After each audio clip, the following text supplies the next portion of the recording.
Imagine an emptiness so vast it defies comprehension, a universe of absolute blue, stretching infinitely in every direction. There are no mountains here to cast shadows, no ancient trees to mark the passage of time, no paths carved into the earth to guide the way.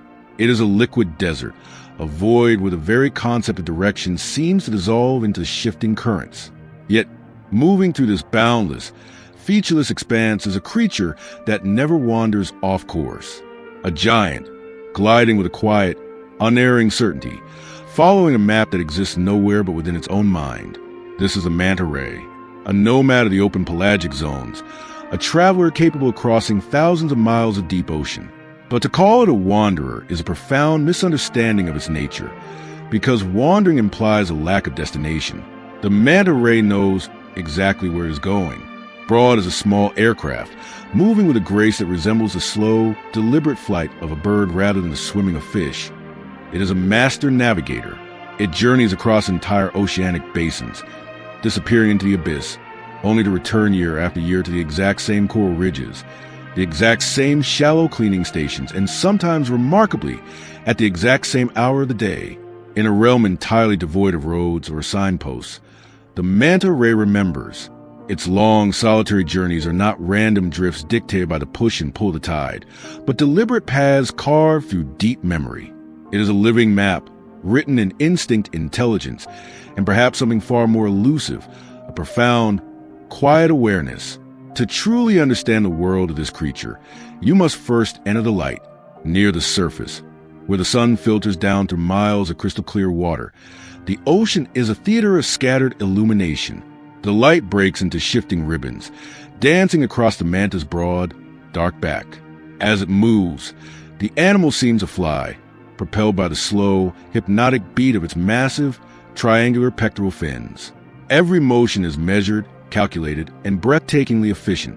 It glides forward, creating almost zero turbulence, slicing through the heavy water as if it were air.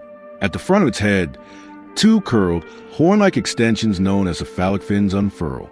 These specialized appendages act like scoops, funneling millions of microscopic plankton into its gaping, cavernous mouth.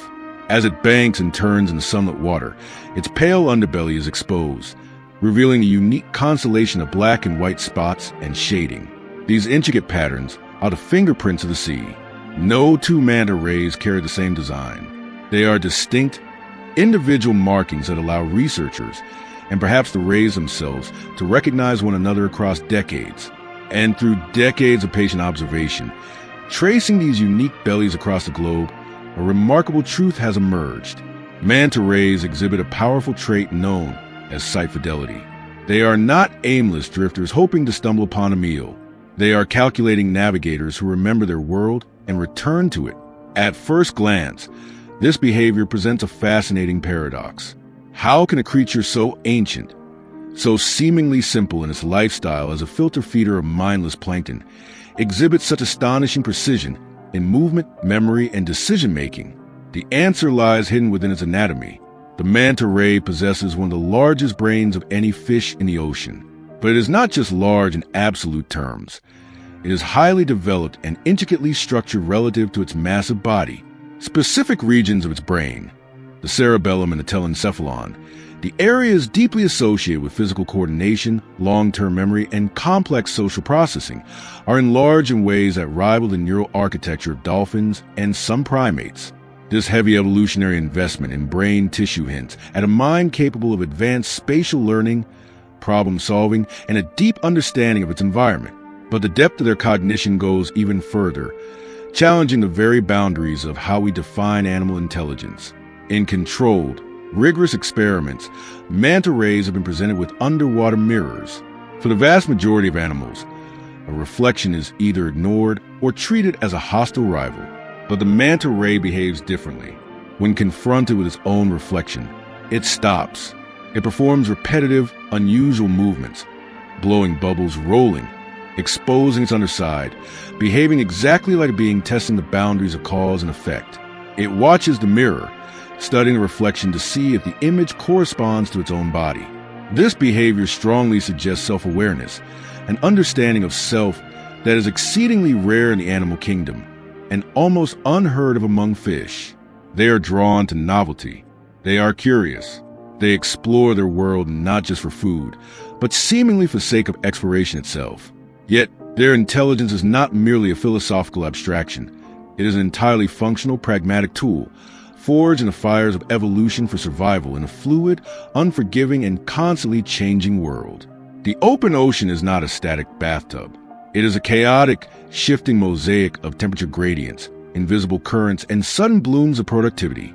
To survive, a manta must remember exactly where and when food will appear. Plankton blooms are not random. They follow complex, overlapping cycles driven by the phases of the moon, the shifting of seasonal winds, and the deep upwelling of cold water.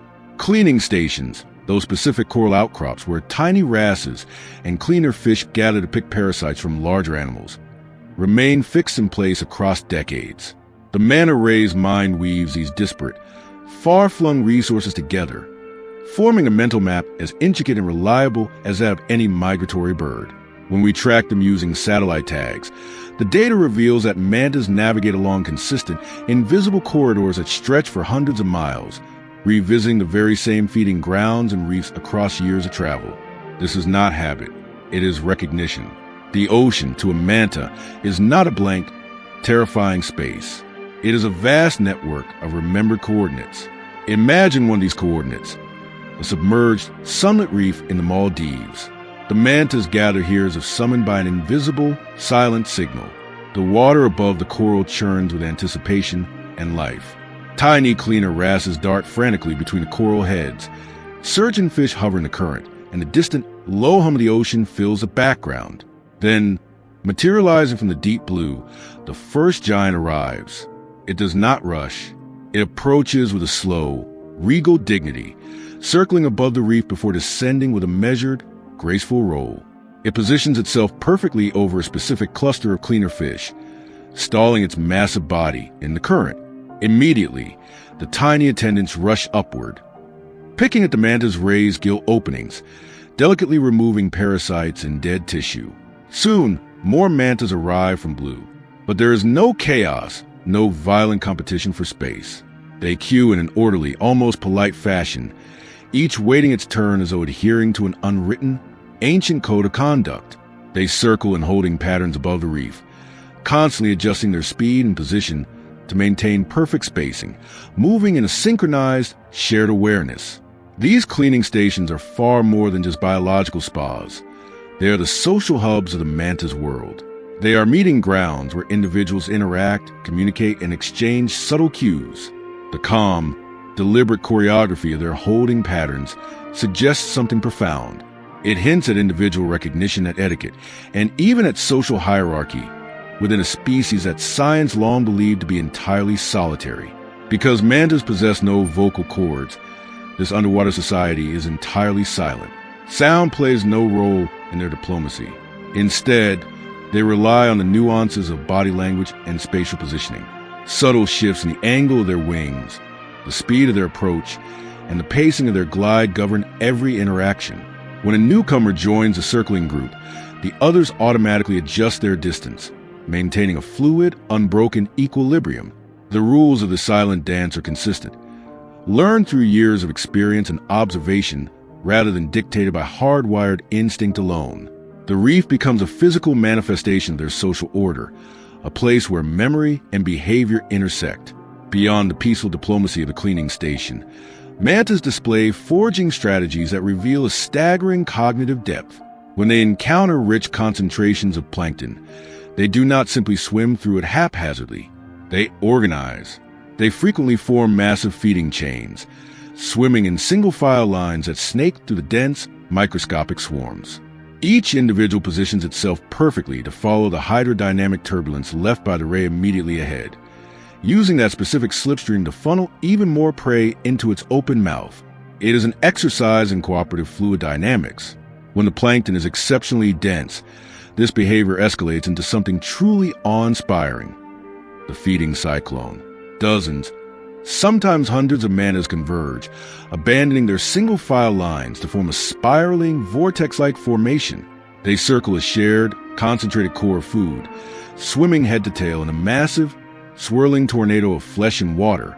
The physical mechanics required to maintain this cyclone are astonishing. Every single manta must maintain its exact position, its precise speed, and its relative spacing, reacting in milliseconds to the slightest changes in current or the movements of its neighbors. This synchronization requires an acutely tuned sensory processing system and an unparalleled spatial awareness. It is a ballet of giants, performed in a state of hyperfocused coordination. Their ability to execute these maneuvers is made possible by a hidden sensory network. Scattered across their skin are tiny, gel-filled pores known as the ampullae of Lorenzini. These are highly sensitive electroreceptors, capable of detecting the minute, almost imperceptible electric fields generated by the movement of prey and the presence of other living things. Combined with an exquisite sensitivity to water pressure and hydrodynamics, these organs allow the manta ray to quite literally feel the invisible texture of the ocean. They can sense the swirling eddies, the deep currents, and the approach of other massive animals without ever needing to see them. The manta perceive the ocean not as an empty void, but as a rich, three-dimensional structure, a map of invisible forces sculpted by the pure physics of motion. What elevates their intelligence from mere biological efficiency into something deeply compelling is how it integrates what we can only describe as emotion-like responses. Divers who have spent decades in the water with mantas frequently report interactions that go far beyond instinct. Mantas exhibit a profound, undeniable curiosity. They will voluntarily alter their path to approach humans. They will slow down, hovering just inches away, making prolonged, deliberate eye contact. They have been known to return repeatedly to the same divers over course of dive, or even across multiple days.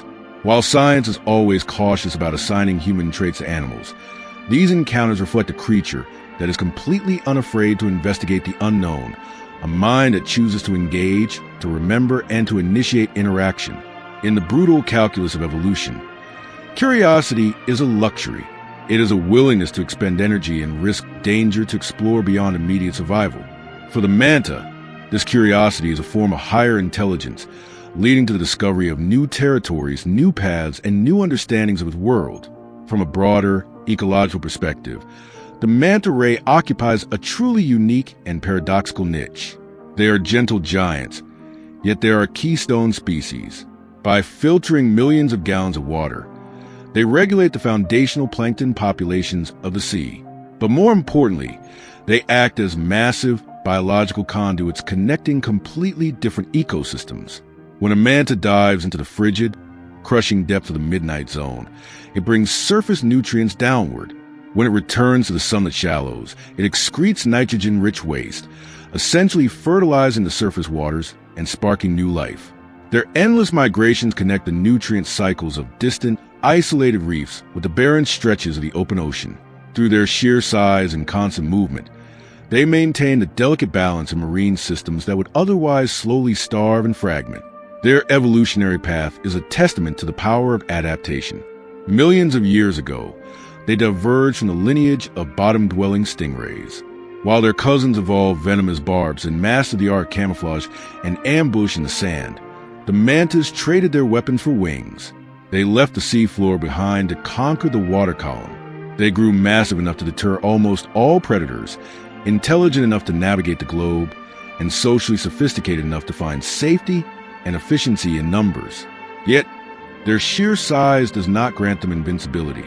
In the deeper waters, pods of orcas occasionally hunt them, and large pelagic sharks leave jagged, crescent-shaped scars on the trailing edges of their wings. But the manta's primary survival strategy is not defense. It is awareness. For the manta ray, knowledge is its true armor. When the sun finally dips below the horizon and the ocean is plunged into night, the world transforms. The piercing blue gives way to ink. Moonlight flickers unsteadily on the surface waves, and deep below, clouds of bioluminescent plankton begin to shimmer, igniting like galaxies of suspended stars with every disturbance in the water. In this glowing, mysterious darkness, the mantas do not rest. They continue their journey. Some travel alone, others in pairs, their massive silhouettes eclipsing the glowing plankton as they trace routes that cross entire oceanic basins. They navigate now without the sun, relying on the memory of temperature gradients, the field of currents, and their innate ability to read the invisible, magnetic geometry of the Earth itself. What we look upon and see only is endless, terrifying blackness the manta ray perceives as pattern familiarity. It is a cognitive map, painstakingly shaped and reinforced through years of lived experience. It is easy for us to limit our definition of intelligence to the use of tools or the speaking of words. But in the manta ray, intelligence manifests as perfect orientation. It is a profound wisdom of knowing exactly where to be, exactly when to arrive, and exactly how to exist harmoniously within a massive, complex system of others. It is an intelligence distributed through pure motion, encoded in the act of migration, and solidified by the promise of return. Every pass through a shallow cleaning station, every synchronized loop within a feeding cyclone, every remembered corridor spanning the dark Pacific. It is all a continuous rehearsal of memory, a lifelong renewal of the manta's majestic mental cartography. As the night wanes and dawn begins to bleed a pale light back into the sea, the giants slowly ascend toward the surface. Their dark wingtips gracefully break the water, slicing the early sunlight into shimmering, golden trails. They circle once, perhaps twice, taking their bearings in the new light, and then, with a single, powerful thrust of their wings, they vanish back into the deep. Their routes remain completely invisible to our eyes, yet they are as familiar to them as the streets of a childhood neighborhood are to us. Somewhere out there, in that boundless, overwhelming expanse, a manta ray is gliding to a seamount is not visited in a year, but remembers with absolute, flawless clarity. The ocean, for this creature, is not vast, and it is certainly not empty. It is intimately mapped in experience, traced deeply in memory, and alive with meaning. Among all the beings that inhabit the sea, the manta ray stands alone as a quiet, graceful intellectual, a mind without words, a traveler without borders, carrying profound geography of the world's oceans not in charts or on paper, but in the living electric circuits of an extraordinary brain. Night descends upon a secluded, tropical shoreline, draping the world in heavy velvet shadows. The relentless heat of the day lifts, replaced by a cooling breeze that carries the briny scent of the open ocean. The surf rolls in, a steady, rhythmic heartbeat washing against the shore, pulling at the coarse grains of sand. For hours, the beach appears desolate, a quiet frontier between the solid earth and the shifting tides. But then, just beyond the reach of the highest waves, the sand begins to tremble. It starts as a subtle shifting, a minor collapse of dry earth, until suddenly a tiny, dark shape bursts through to the surface. It is a hatchling green sea turtle, a creature no larger than human palm, pulling itself out of the darkness and into a faint, starlit world. Within moments, the single hatchling is joined by dozens of siblings. The nest erupts in a frenzy of miniature, flailing flippers. They clamber over one another in a synchronized explosion of life, driven upward by an overwhelming, ancient urgency. Evolution has sculpted this moment over millions of years, programming these tiny beings with a singular, desperate directive. Reach the water. The beach is a gauntlet. Ghost crabs lurk in their burrows. Seabirds patrol the skies, and any delay means death. Yet, as they scramble frantically toward the shimmering reflection of the night sky upon the ocean waves, something infinitely more profound is taking place within their developing minds. A process of unimaginable complexity is unfolding in silence. As this newborn turtle drags its soft belly across the sand, it is absorbing data. It is performing a miraculous act of biological calibration. The hatchling is memorizing the exact, localized magnetic signature of the specific stretch of coastline. The Earth's molten core generates a vast, invisible magnetic field, a grid of inclination angles and field intensities that wraps around the globe. To humans, this grid is entirely imperceptible without complex instruments. But to the hatchling green sea turtle, it is as real and tangible as the sand beneath its flippers. During this desperate crawl to the sea, the tiny turtle is taking a magnetic snapshot of its birthplace, burning the exact coordinates into its nervous system. This phenomenon, known as geomagnetic imprinting, is the foundation of one of the greatest navigational feats on the planet. The turtle is packing a map it will not need for decades, preparing for a return journey before it has even touched the water. When the hatchling finally meets the surf, it is swept up by the raw power of the ocean. It swims with frantic, instinctual rhythm, pushing past the breaking waves and out into the vast, pelagic wilderness. This marks the beginning of what marine biologists refer to as the lost years.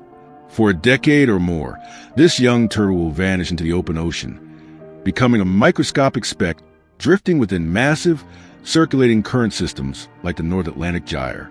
It will hide within floating mats of sargassum weed, feeding on tiny jellyfish and plankton, growing slowly as it rides the ocean's great conveyor belts. During these wandering years, the turtle is not merely surviving, it is learning. It is building a comprehensive, multi-layered sensory map of the globe. As it drifts across thousands of miles of open water, it encounters subtle shifts in temperature, fluctuating salinity levels, and distinct chemical gradients. It absorbs the shifting angles of polarized light piercing the water surface, and the changing positions of the stars and the sun. Every environmental shift, every invisible boundary crossed, is cataloged subconsciously in its growing brain. The magnetic snapshot taken on the night of its birth serves as the anchor point, the absolute center of a vast, expanding mental cartography. As the turtle matures, transitioning from a vulnerable juvenile into a massive, heavily armored adult, a profound biological shift occurs. The green sea turtle abandons its carnivorous diet and becomes a dedicated herbivore. It leaves the endless drift of the open ocean and settles into shallow, sun-drenched coastal waters where immense meadows of seagrass sway in the currents. Here, the turtle takes on a vital ecological role. It becomes a master gardener of the shallow seas. A seagrass meadow is a delicate ecosystem. If left to grow unchecked, the long blades of grass become choked with sediment and suffocating algae. The dense roots begin to rot, and the meadow can collapse in upon itself. But the green sea turtle grazes these fields with methodical precision. By continually cropping the tips of the seagrass, the turtle stimulates new, healthy growth. This grazing prevents the grass from over-maturing and increases the flow of oxygen through the meadow. The impact of this behavior is planetary in scale. Healthy seagrass meadows are incredibly efficient carbon sinks, absorbing massive amounts of carbon dioxide from the atmosphere and locking away in the ocean floor. By simply feeding, the green sea turtle sustains an ecosystem that shelters countless species of fish and invertebrates, while simultaneously helping to regulate the Earth's climate. Their presence is the linchpin of coastal health. For years, the adult turtle will remain in these foraging grounds, grazing, resting, and growing ever larger, a peaceful giant moving through underwater pastures. But eventually, the biological clock strikes, a hormonal trigger, tied to the changing of the seasons and the subtle shifts in water temperature, awakens an ancient compulsion. It is time to breathe. It is time to return. The migration of the green sea turtle is an odyssey of staggering proportions. An adult may be foraging in the shallow waters off the coast of Brazil, yet its natal beach, the exact patch of sand where it hatched decades earlier, lies thousands of miles away on a tiny, isolated speck of land like Ascension Island, situated in the very middle of the turbulent Atlantic Ocean. To reach it, the turtle must abandon the safety of the coastal shallows and launch itself into the deep, featureless void of the open sea. It will not eat for weeks, sometimes months, relying entirely on the thick reserves of fat stored beneath its shell. This journey requires a navigational system of unparalleled sophistication. How does an animal find a single, tiny island hidden within thousands of miles of churning ocean? The answer lies in the culmination of everything it has learned since the night of its birth. The turtle engages a suite of sensory tools that operate in perfect harmony. Its primary compass is the Earth's magnetic field. Deep within the turtle's brain, specialized cells containing microscopic crystals of a magnetic mineral called magnetite act as biological compass needles. These crystals align with the invisible magnetic grid lines wrapping the planet. As the turtle swims, the trigeminal nerve in the midbrain process this subtle pull, translating magnetic inclination and intensity into precise directional headings. The turtle quite literally feels the shape of the magnetic Earth. But magnetism alone is not enough to pinpoint a tiny beach. The magnetic field is dynamic. It drifts and warps slightly over the years. To compensate for this, the turtle continuously cross-references its internal compass with a symphony of other sensory inputs. It uses the sun as a celestial guide to maintain its bearing during the day. It senses the rhythm and direction of the deep ocean swells, reading the hydrodynamic memory of distant storms. As it draws closer to its target, its navigation becomes astonishingly refined. The turtle begins to smell the ocean. Ocean currents carry the faint, diluted chemical signatures of distant land masses. The unique microbial life, the decaying vegetation, and the specific mineral composition of a coastline bleed into the surrounding seawater, creating an olfactory plume that can stretch for hundreds of miles. The green sea turtle possesses an extraordinarily acute sense of smell. As it swims, it tastes the current, detecting chemical gradients so faint they defy human comprehension. It follows these invisible scent trails, tracing the molecular echoes of home back to their source. The physical toll of this migration is immense. The turtle's body is a marvel of evolutionary engineering, perfectly adapted for this grueling endurance event. Its smooth, teardrop-shaped carapace minimizes hydrodynamic drag, allowing it to glide through the water with maximum efficiency. Its massive lungs allow it to dive deep into the cold, silent depths to avoid rough surface weather, slowing its heart rate to conserve oxygen for hours at a time. It regulates its buoyancy with microscopic adjustments in posture, riding the thermal layers of the ocean to save energy. Every aspect of its physiology is optimized for the long haul.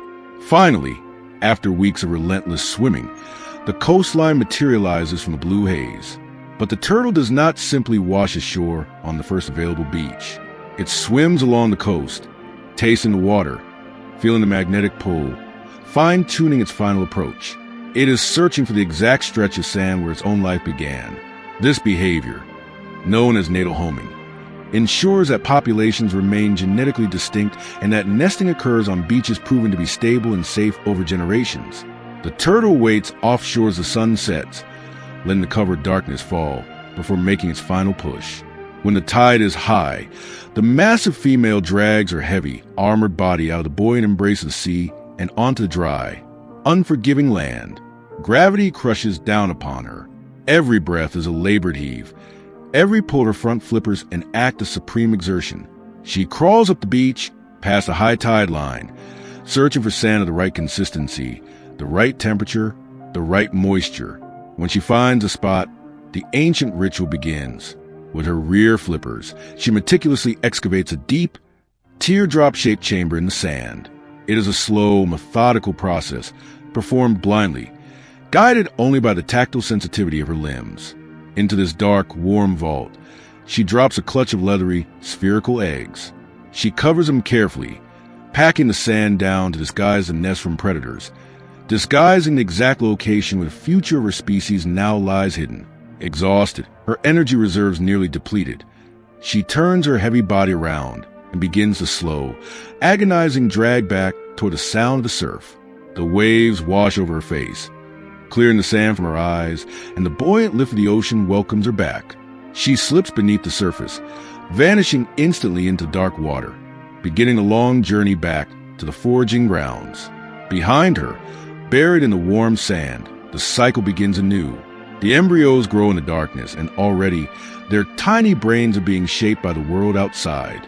The temperature of the sand will dictate their gender, and the invisible magnetic forces passing to the nest are already priming their senses. In a few months, they too will erupt from the sand. They will scramble toward the starlit surf, taking their own magnetic snapshots, inheriting the exact same invisible maps that guided their mother across the globe. The intelligence of the green sea turtle is not expressed through tools or complex social hierarchies or vocal communication. It is expressed through an absolute, unyielding connection to the physical planet. It is an intelligence of persistence, of flawless orientation, and of deep generational memory. Their minds hold the invisible grid lines of the globe, the chemical flavors of the currents, and the shifting angles of the stars. They are the ancient students of the sea, possessing an intellect forged not in the swiftness of thought, but in the slow, perfect execution of a journey that spans a lifetime. To watch a green sea turtle glide through the water is to witness a creature that does not merely live in the ocean, but carries the very map of the world inscribed within its soul. The coral reef at daybreak is a symphony of distraction. As the morning sun pierces the water's surface, the shallows ignite in a riot of color. Schools of silver fish weave through the light, like liquid mercury, and the coral structures exhale clouds of microscopic life. It is a world of constant, frantic motion, where every shadow conceals a predator and every crevice hides a potential meal. But beneath the dazzling chaos of the reef's upper echelons, down where the limestone foundations meet the sandy floor, a very different kind of sovereignty exists. Here, tucked within a dark, meticulously excavated burrow, sits a creature no longer than the span of a human hand. It is folded upon itself, still and utterly composed. This is the mantis shrimp. To dismiss it based on its diminutive size will be a fatal miscalculation. Within its coral fortress, it operates with the absolute, unshakable confidence of an apex predator. It is a sovereign of the substrate, a creature that has mastered the ultimate balancing act of nature, wielding unfathomable violence, while navigating a world of intricate, high-stakes diplomacy. To understand a mantis shrimp, you must first abandon everything you know about how the world looks. Human vision is a beautiful, yet profoundly limited window. We perceive the universe through three types of color-receptive cones: red, green, and blue. Every sunset you have ever seen, every vibrant painting, every shade of the ocean is constructed from just those three primary inputs. Now, imagine a visual system equipped not with three, but with up to 16 distinct types of photoreceptors. The eyes of the mantis shrimp, perched on highly mobile, independently swiveling stalks, take in a spectrum of light that our brains literally do not have the architecture to comprehend. They see deep into the ultraviolet. They see the subtle shifts of infrared, and they process a torrential downpour of visual information with zero latency. But color is only a fraction of their visual dominance. Each individual possesses trinocular vision. While humans require two eyes looking forward to gauge depth, a single eye of the mantis shrimp can perceive depth, distance, and three-dimensional space independently. They scan their environment like twin radar dishes, rotating and locking onto targets with mechanical precision. And yet, their most extraordinary optical weapon is their ability to see the architecture of light itself. The mantis shrimp can detect polarized light waves that vibrate on specific directional planes. Where we see a flat glare reflecting off the water, the mantis shrimp sees a vibrant directional geometry. They can read the angle, the phase, and the orientation of light bouncing off the world around them. For the mantis shrimp, the reef is not just a place of shape and color. It is a matrix of glowing, polarized data. Why evolve an eye so complex it defies biological logic? The answer lies in the sheer noise of coral reef. In an environment overwhelmingly cluttered with visual signals, flashing scales, waving anemones, and dappled sunlight, communication is incredibly difficult. If you want to speak without being overheard, you need a secret language. The mantis shrimp has turned its own body into a polarized broadcast system. Its armored exoskeleton reflects polarized light in specific, highly controlled patterns. To a human diver, the shrimp might look brightly colored, perhaps iridescent. But to another mantis shrimp, that shell is flashing a high-contrast, invisible neon sign. This is a foundation of their hidden society. Through these polarized reflections, they transmit a constant stream of vital information. They signal their identity, their size, their current level of aggression, and their territorial boundaries. It is an encrypted, optical language invisible to their predators and their prey. When a mantis shrimp positions itself at the entrance of its burrow, it is reading the polarization weather of the reef. It watches how the ambient light interacts with the water and adjusts its posture to modulate its own polarized signals, choosing exactly when to broadcast its presence and when to blend seamlessly into the optical background. They are, in essence, conversing in a dimension of light that the rest of the ocean cannot even perceive. And this complex communication is absolutely necessary, because when a mantis shrimp goes to war, the consequences are catastrophic. Hidden beneath the front of its body are its raptorial appendages. In the smash of varieties of the mantis shrimp, these forelimbs have been modified by millions of years of evolution into blunt, heavily calcified clubs, loaded on a biological spring and latch mechanism of terrifying power. When the shrimp releases that latch, the club accelerates forward at the speed of a .22 caliber bullet. The strike unfolds in a fraction of a millisecond, far too fast for the human eye, or almost any camera, to capture without extreme slow motion technology. The impact force is astronomical, capable of shattering the thickest clam shells, obliterating the armor of heavy crabs, and famously cracking the reinforced glass of laboratory aquariums. But the physical blow is only the beginning of the devastation. The limb moves through the water with such extreme velocity that it tears the very fabric of the water apart. It creates a pocket of near vacuum behind the club, a phenomenon known as a cavitation bubble. When this bubble instantaneously collapses in upon itself, it unleashes a shock wave of immense pressure. The implosion generates a brief, microscopic flash of light, sonoluminescence, and a spike of heat that can briefly reach temperatures rivaling the surface of the sun. The prey is subjected to a double impact.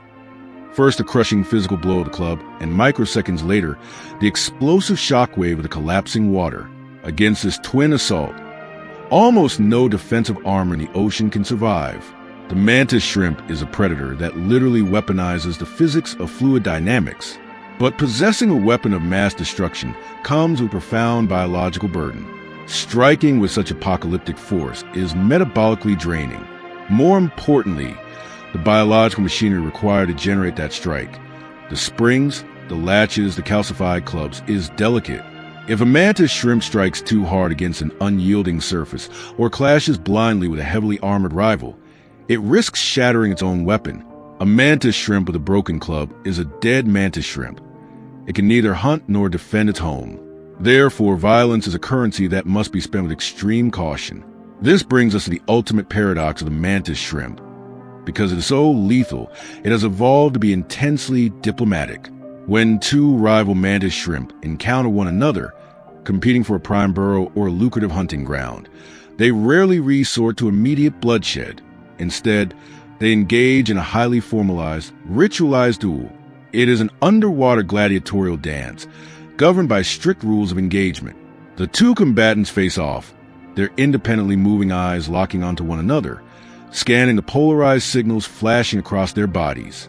They perform what is known as a marrow spread, dramatically throwing their lethal appendages wide open. This exposes brilliant, contrasting patches of color hidden on the inner joints, visual amplifiers of their size and strength. It is a warning, a biological flex designed to intimidate the opponent into retreating without a fight. Often, this visual negotiation is enough.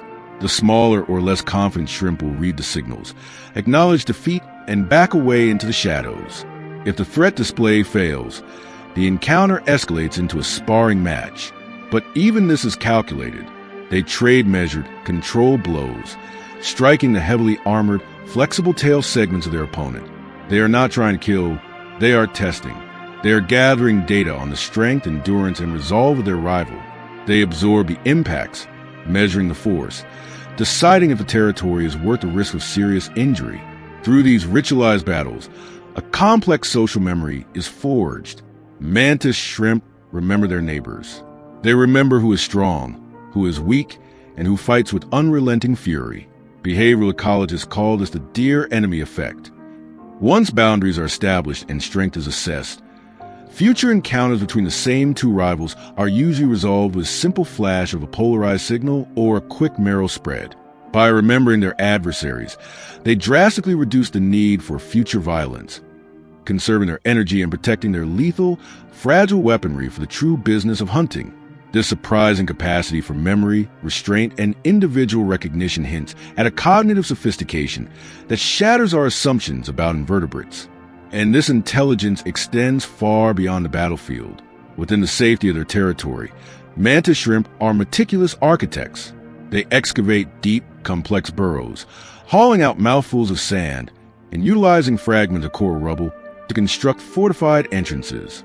In an ocean where most crustacean relationships are fleeting and opportunistic, several species of mantis shrimp exhibit extraordinary devotion. They form monogamous pairs that can remain together for years, sharing a single, large burrow. They divide the labor of survival. While one partner guards the entrance, its eyes scanning the polarized horizon for threats, the other remains deep inside, meticulously tending to a clutch of delicate eggs. They communicate with one another through low-frequency rumbles and subtle visual cues, coordinating their hunting shifts and sharing the spoils of the kill. Their mastery of their own appearance is dynamic.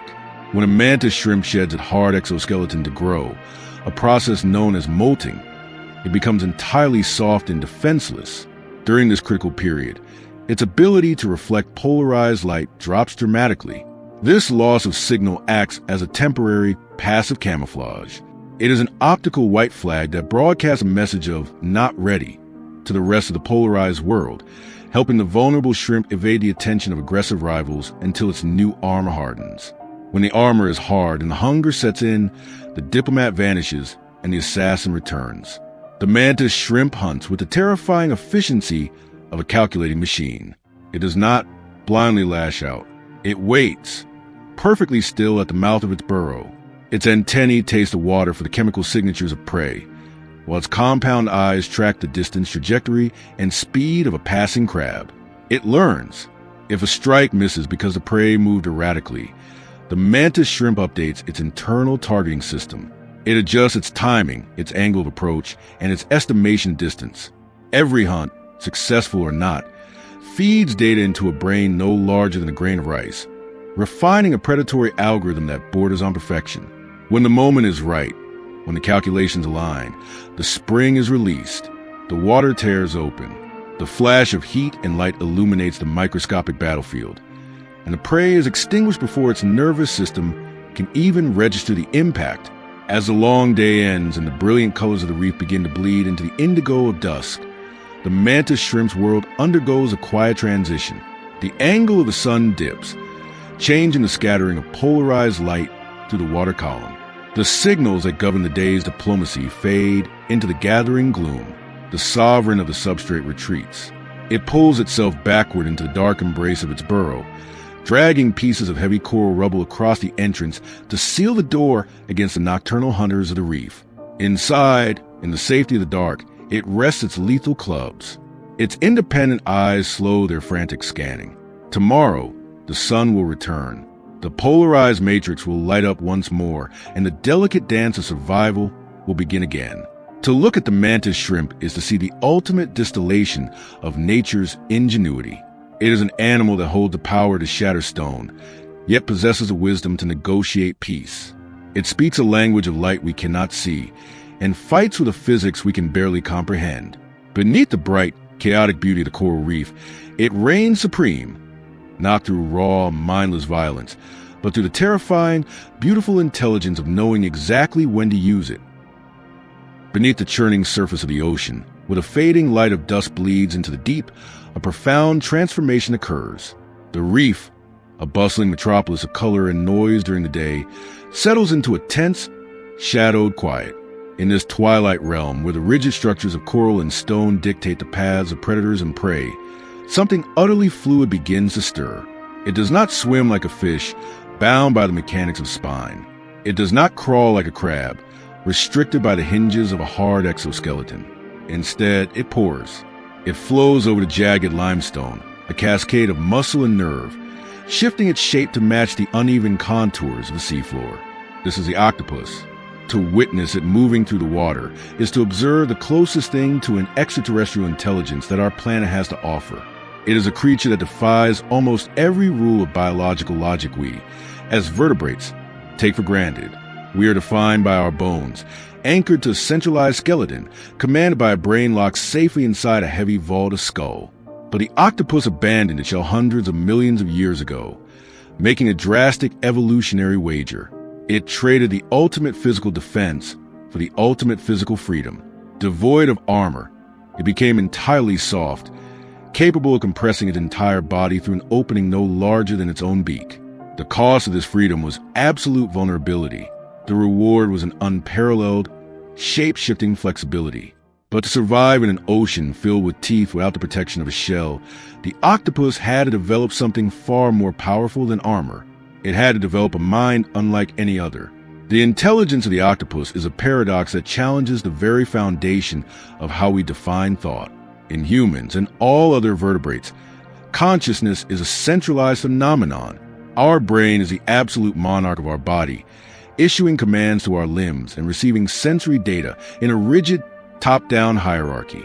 The octopus operates on an entirely different architectural blueprint. It possesses a vast and complex nervous system, boasting roughly 500 million neurons, a number comparable to that of a dog. But the location of those neurons is where the true alien nature of the animal is revealed. More than 2/3 of an octopus's neurons are not located in its brain. They are distributed throughout its 8 arms. This is not simply a matter of complex reflexes. This is distributed cognition. Each arm contains a dense, sophisticated neural network that functions essentially as a localized brain. When an octopus moves, the central brain in its head does not dictate the precise movement of every limb. Instead, it issues a general command, such as explore that crevice or move toward that rock. The arms themselves calculate the mechanics. They independently navigate the terrain, bending, twisting, and gripping, processing their own sensory data and making their own micro-decisions without waiting for authorization from the head. Imagine an orchestra where every musician is composing their own music in perfect, spontaneous harmony without looking at the conductor. That is the physical existence of the octopus. If an arm is completely severed from the body, it will still crawl, it will still recoil from pain, and it will still reach out to grasp a piece of food and attempt to pass it to a mouth that is no longer there. The intelligence of the animal is woven directly into its flesh. This distributed mind interacts with the world through a sensory apparatus of breathtaking sensitivity. The underside of each arm is lined with hundreds of circular suckers. We often think of these merely as suction cups for gripping, but they are incredibly complex sensory organs. They are packed with tens of thousands of chemical receptors. This means that an octopus does not just feel the texture of the rock it crawls over, it tastes it. It tastes the invisible chemical trails of crab that passed by hours ago. It tastes the shifting salinity of the current. Its arms are wandering, thinking tongues, constantly mapping the physical and chemical geometry of the reef in 3 dimensions. When a single sucker brushes against the faint, savory signature of a hidden clam, the localized neurons in that arm can trigger a rapid, gripping reflex and begin digging before the central brain is even aware that food has been found. It is a form of decentralized biological computation, a rapid-fire processing of the world that allows the octopus to react with algorithmic precision. But the genius of the octopus is not limited to instinctive reflex. It extends a high-level problem-solving. In laboratory settings, they have proven to be the ultimate escape artists, dismantling the very enclosures built to contain them. They can unscrew the lids of jars from the inside out. They can navigate complex multi-stage mazes, memorizing correct routes and improving their times with each attempt. They can dismantle heavy water valves and short-circuit bright lights by deliberately shooting jets of water at the bulbs. They even demonstrate the ability to recognize individual human faces, showing distinct curiosity and affection towards specific researchers while actively holding grudges against others, soaking them with precise blasts of water whenever they enter the room. This capacity for memory and individual recognition implies a deep, observing intellect. The octopus does not just react to its environment. It studies it. It manipulates it. Nowhere is this more evident than in the behavior of the coconut octopus in the tropical waters of the Indo-Pacific. In a barren stretch of sandy seafloor, where hiding places are scarce, these small octopuses have been observed doing something astonishing. They locate the discarded halves of broken coconut shells, flip them over, and meticulously clean out the sand. Then they stack the 2 halves, wrap their arms around the awkward sphere, and awkwardly stilt walk across the ocean floor, carrying their heavy prize for dozens of meters. When a predator approaches, the octopus stops, climbs inside, and pulls the 2 halves shut, creating an impenetrable spherical fortress. This behavior represents a monumental leap in animal cognition. It is tool use, but more importantly, it is tool transport based on foresight. The octopus is not carrying the coconut because it provides immediate shelter. It is carrying it for a future contingency.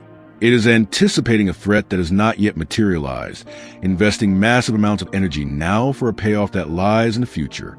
Outside of humans, certain primates, and a few species of birds, this kind of forward planning is almost non-existent in the animal kingdom.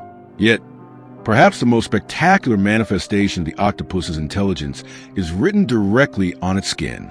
To survive naked in an ocean of predators, the octopus has mastered the ultimate illusion. It can vanish in plain sight.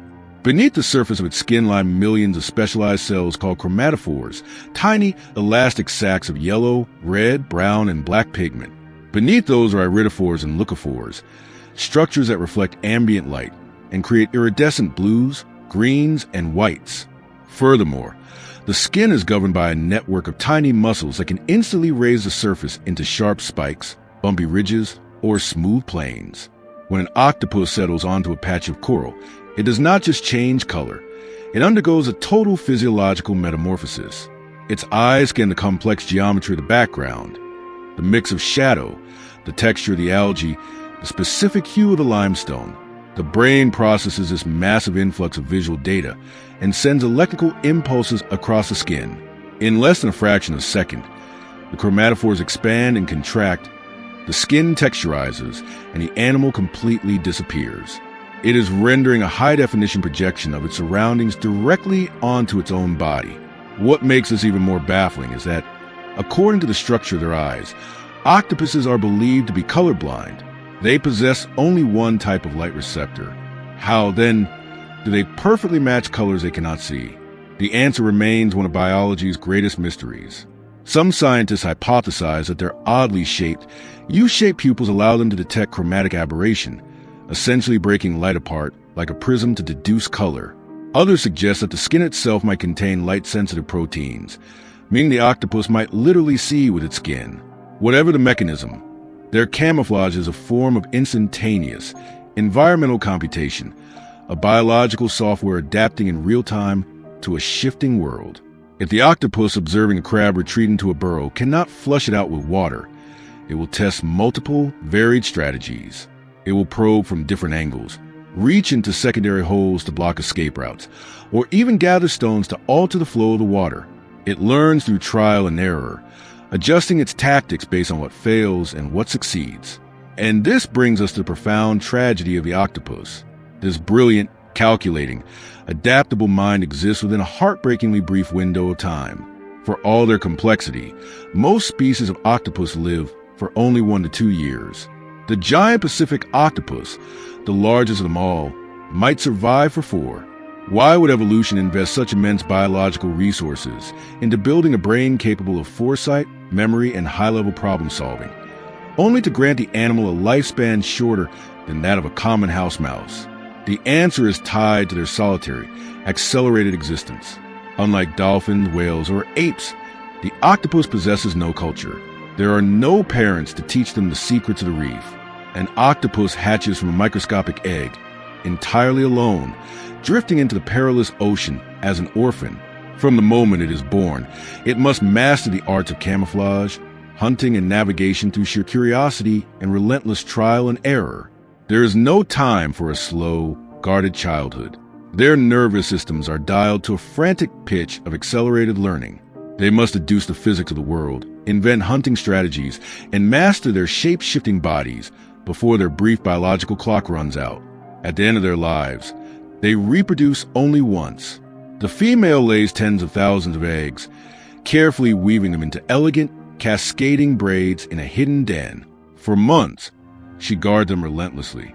She refuses to eat, blowing gentle currents of oxygenated water over her unborn young, protecting them from predators while her own body slowly consumes itself. By the time the eggs hatch, she is a ghost, fading away as her offspring drift out into the vast blue, carrying no knowledge of her, armed only with the inherited blueprint of that magnificent, decentralized mind. To contemplate the octopus is to be confronted with a profound philosophical question. What is it like to be this creature? What does it feel like to possess a mind that is not trapped behind the eyes, but stretched out across 8 tasting, feeling, thinking limbs? Is it a single, unified consciousness, or is it a parliament of 9 minds, the central brain and the 8 arms, constantly negotiating their movement through the water? We may never fully know. As the deep night takes hold of the reef, the octopus emerges from its rocky den. It does not swim. It glides over the seabed, a shadow detached from the stone. Its arms uncurl with surgical grace, tasting the unseen currents, reading the chemical echoes of the dark. It is a creature of pure, unfiltered experience, living entirely in the immediate, tactile present. It shows us that intelligence is not a linear path, leading only to the human brain. It is a vast, branching tree, and on one of its most distant, alien limbs, Evolution forged a mind entirely out of soft tissue and sensation, a mind that does not observe the world from a distance, but physically grasps it, tastes it, and transforms into it. The octopus is the ocean's ultimate thought experiment, a living, breathing reminder that brilliance does not require a voice or a spine or a long life. It requires only the relentless. Curious will survive in the deep. The sea is perfectly still, a canvas of gunmetal gray stretched beneath a heavy canopy of morning fog. The horizon is erased, bleeding the sky into the water, so that the ocean feels less like a place and more like an endless, echoing void. The silence is profound, the kind of quiet that feels expectant, holding its breath. Then, tearing through the surface tension with the sharp, uncompromising violence of a blade, a shape emerges. It is a dorsal fin, towering in pitch black, slicing through the mist. Beside it, another rises, and then another. They move in perfect, terrifying synchrony, rising and falling with the rhythm of the ocean's breath.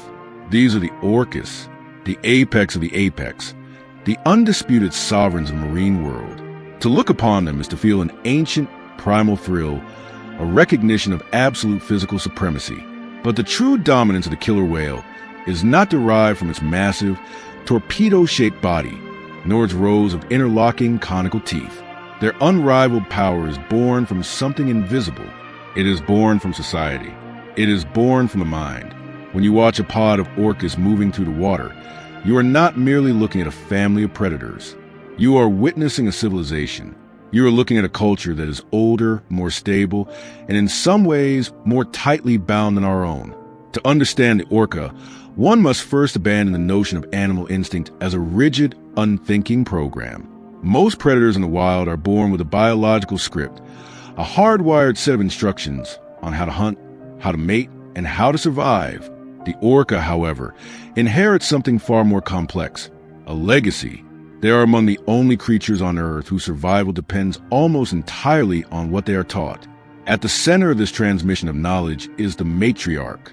Orca societies are profoundly matrilineal.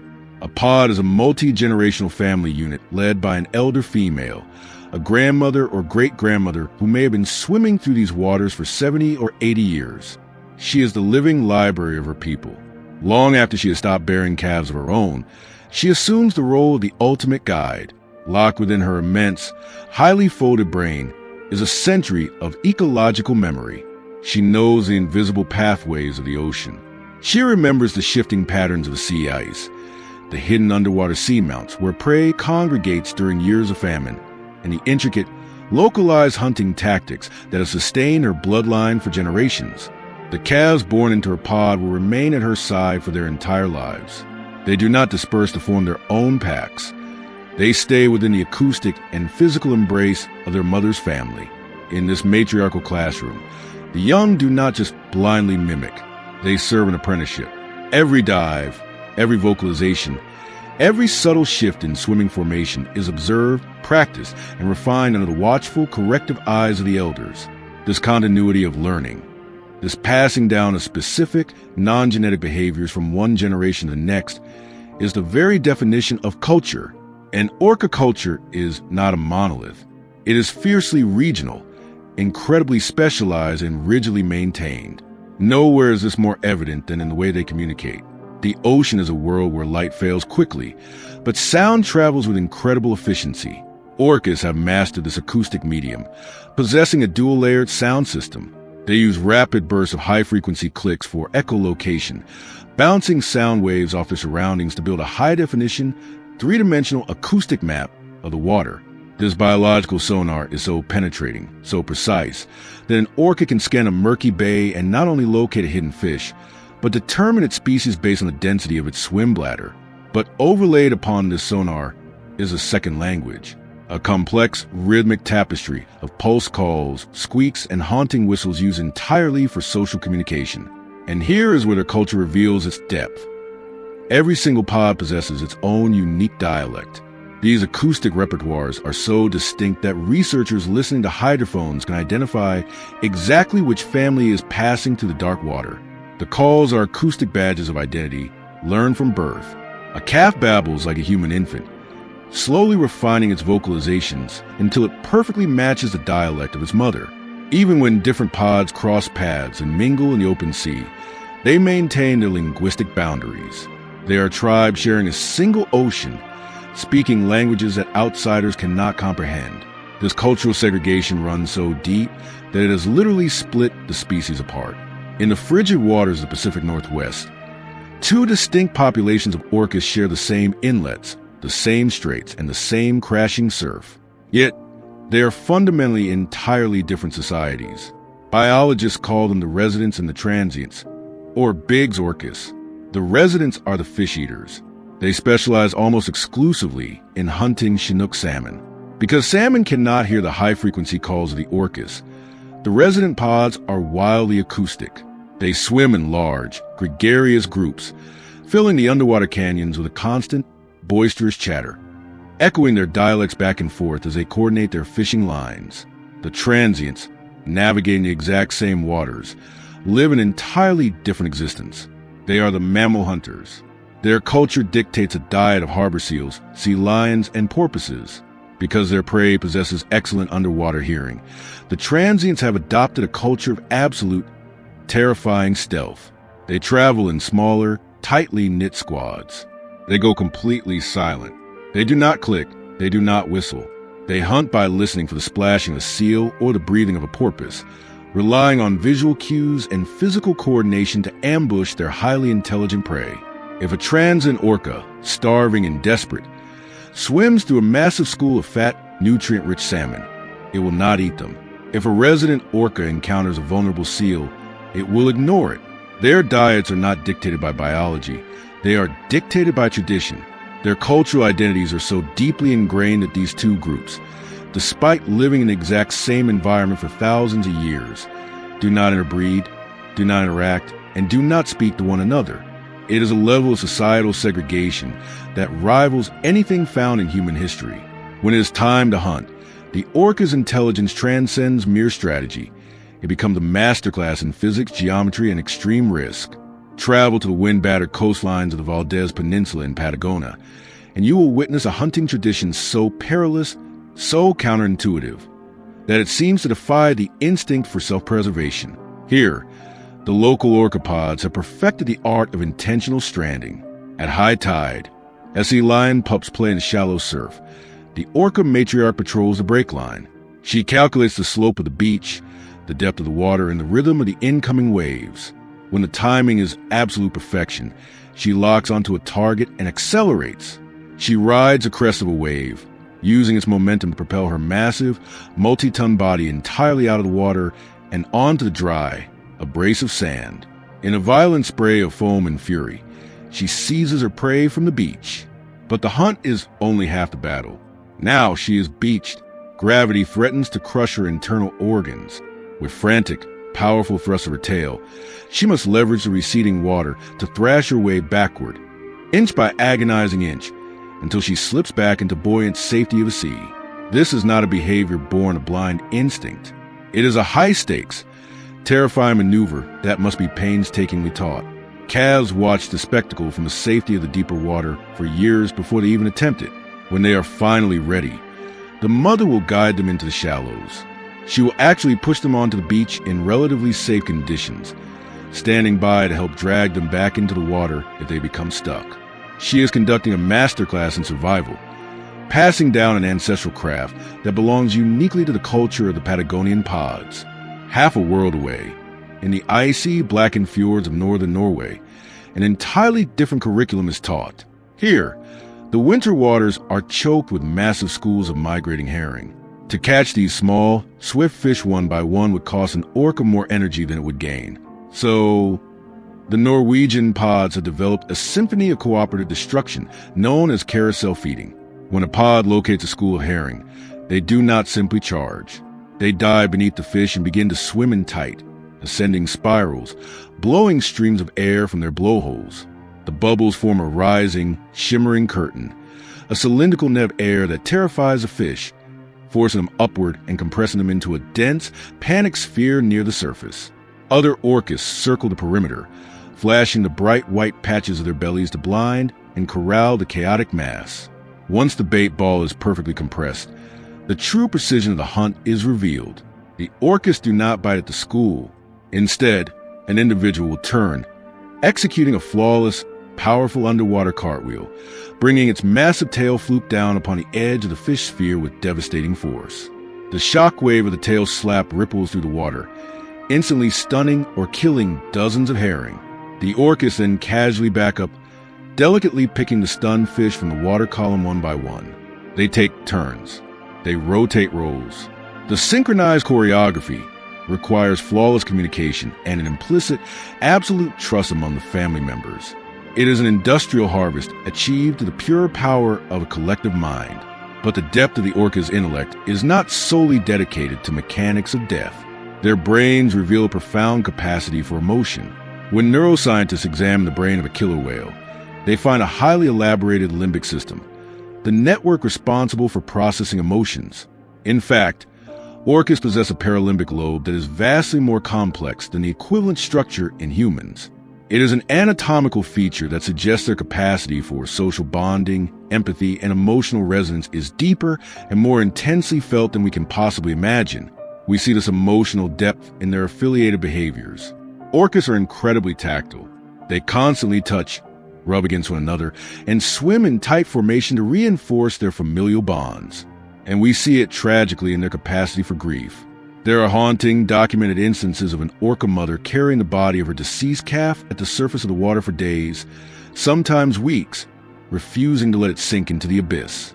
She pushes a lifeless body through the currents, accompanied by her pod, who flank her in a slow, solemn procession. It is a display of mourning, an unmistakable expression of profound loss that bridges the gap between their species and ours. To an orca, the pod is not merely a survival group. It is their entire identity. It is their self.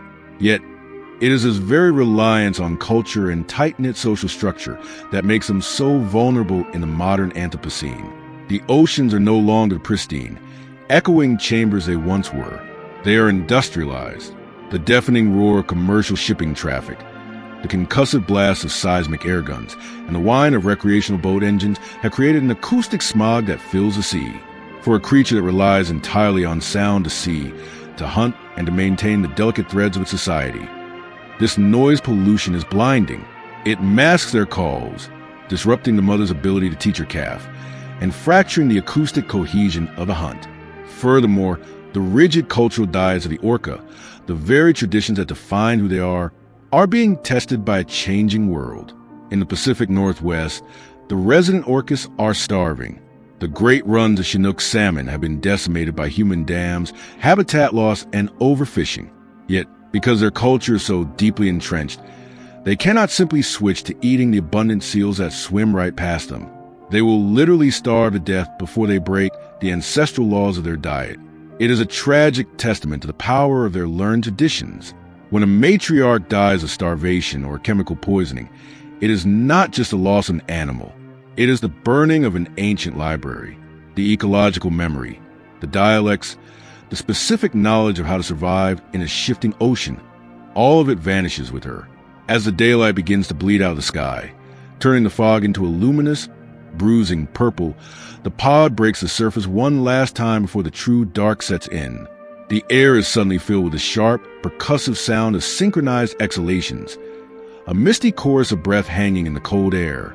The towering fin of the matriarch leads away, flanked perfectly by her daughters, her sons, and the newest, smallest calves. Tucked safely in their slipstreams, they dive together, slipping seamlessly beneath the surface, leaving nothing but a fading footprint of smooth water in their wake. Down in the acoustic gloom, the matriarch sends out a pulse call. It travels through the water, a specific, complex dialect echoing off the underwater canyons, calling her bloodline forward. She is leading them toward a hunting ground she remembers from her own youth, teaching the path to those who will swim it long after she is gone.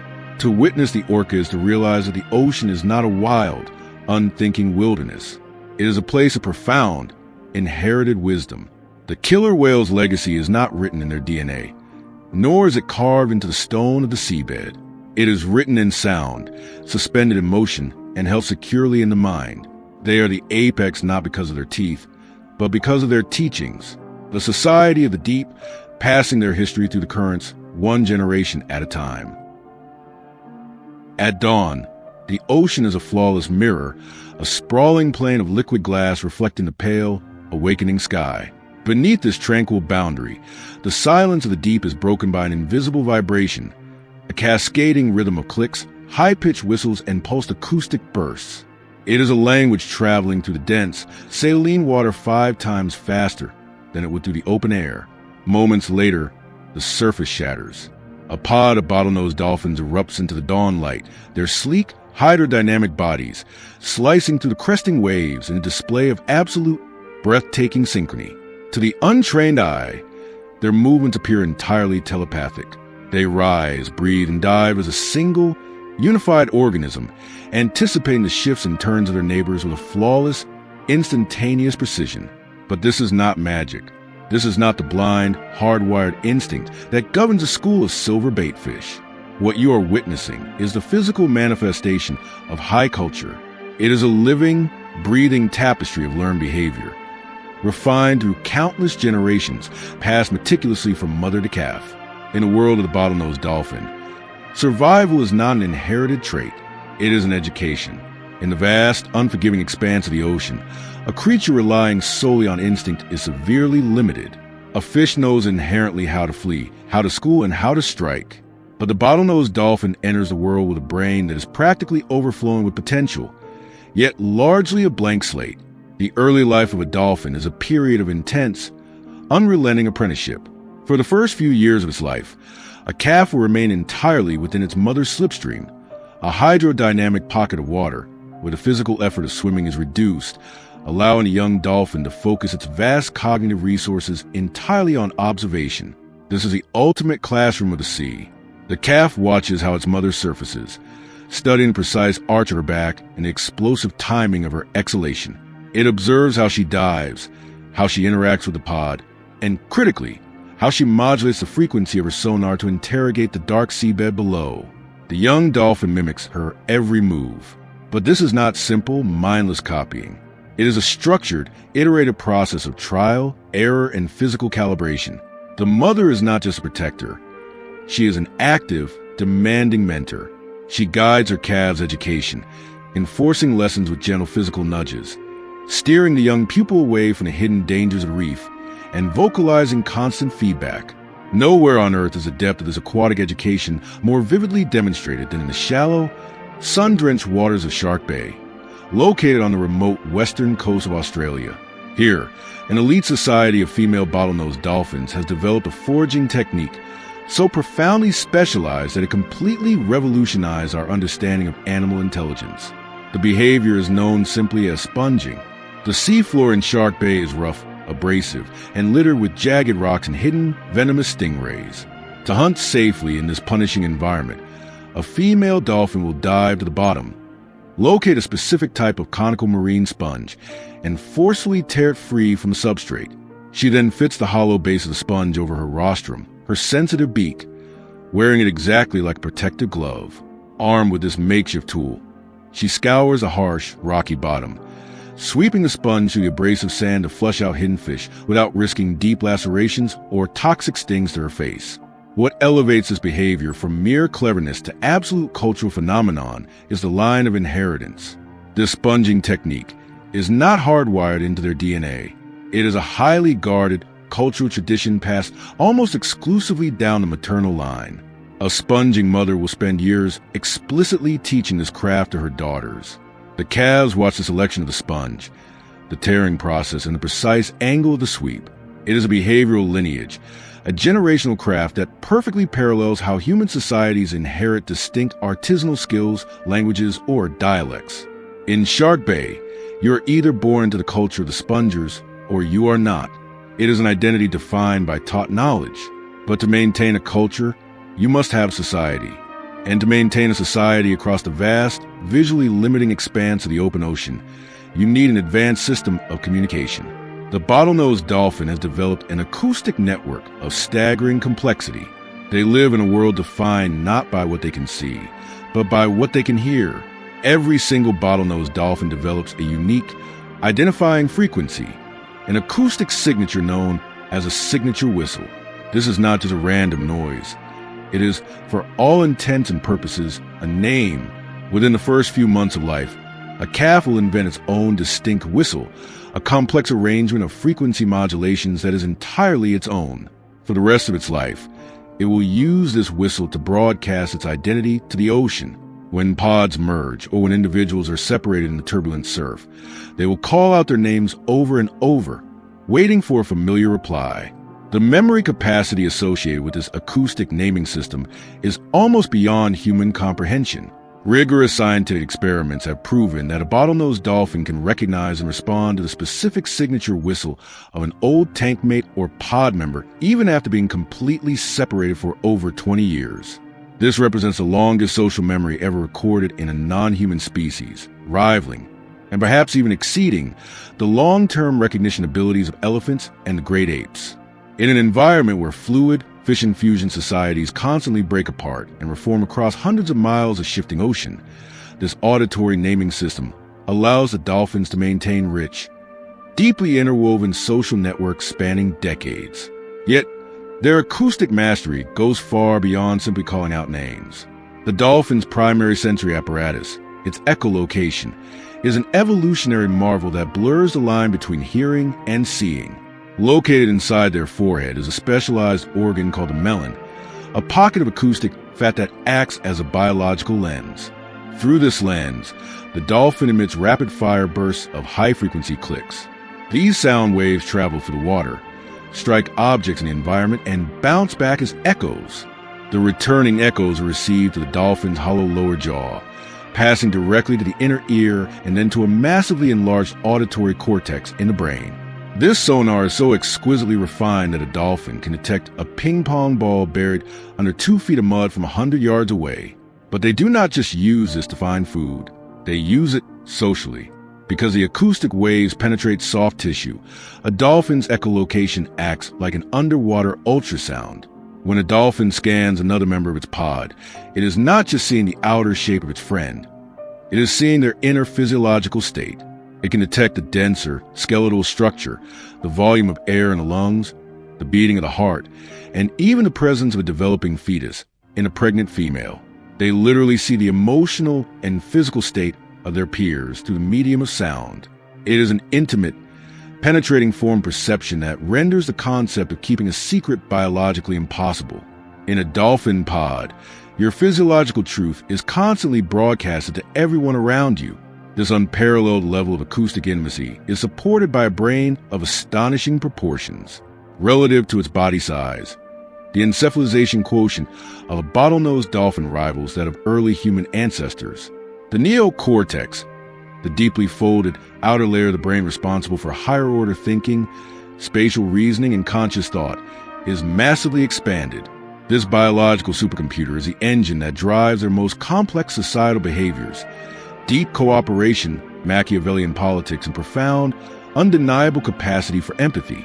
This cooperative intelligence is put on full, spectacular display when the pods shift from socializing to hunting. Bottlenose dolphins do not hunt as isolated individuals. They operate as a highly organized, tactical military unit. In the shallow, muddy estuaries of the Florida coast, they have developed a breathtaking strategy known as mud ring feeding.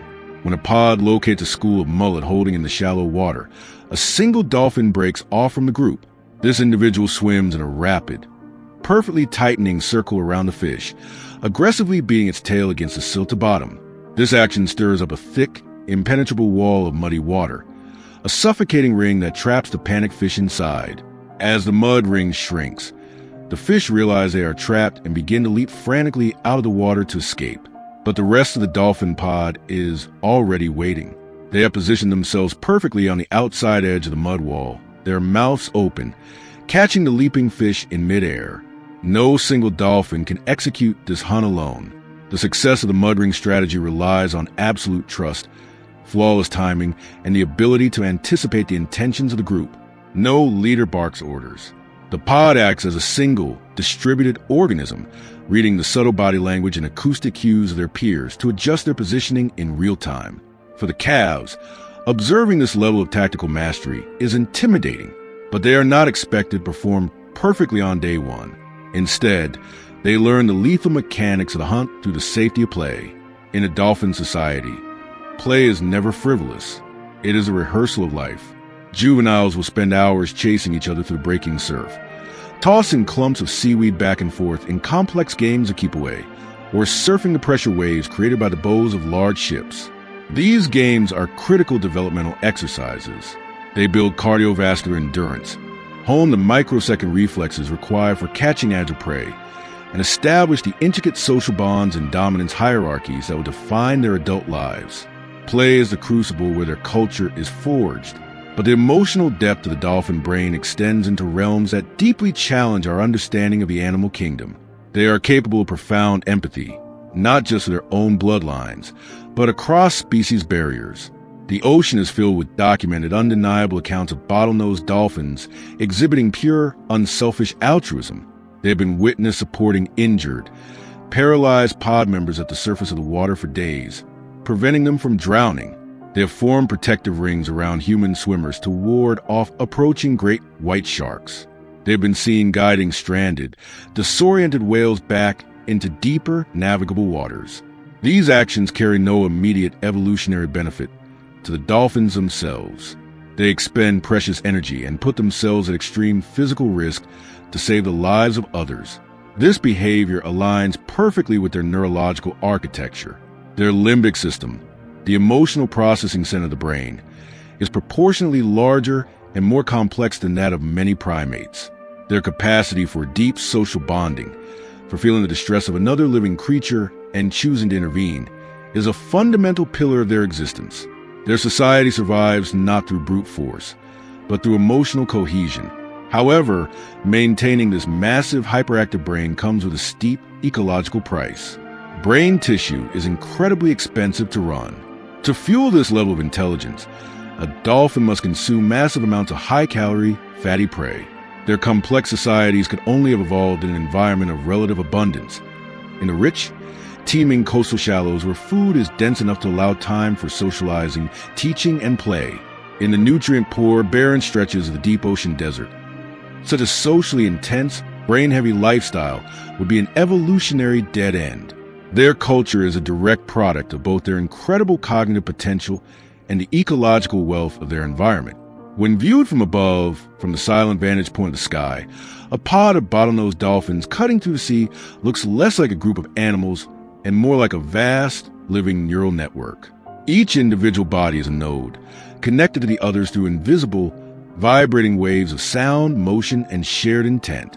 Knowledge, history, and emotion flow between them like electrical impulses, carried not through biological wires, but through the medium of shared experience and the salty water of the ocean. Over the span of decades and centuries, this continuous transmission of knowledge builds a towering legacy.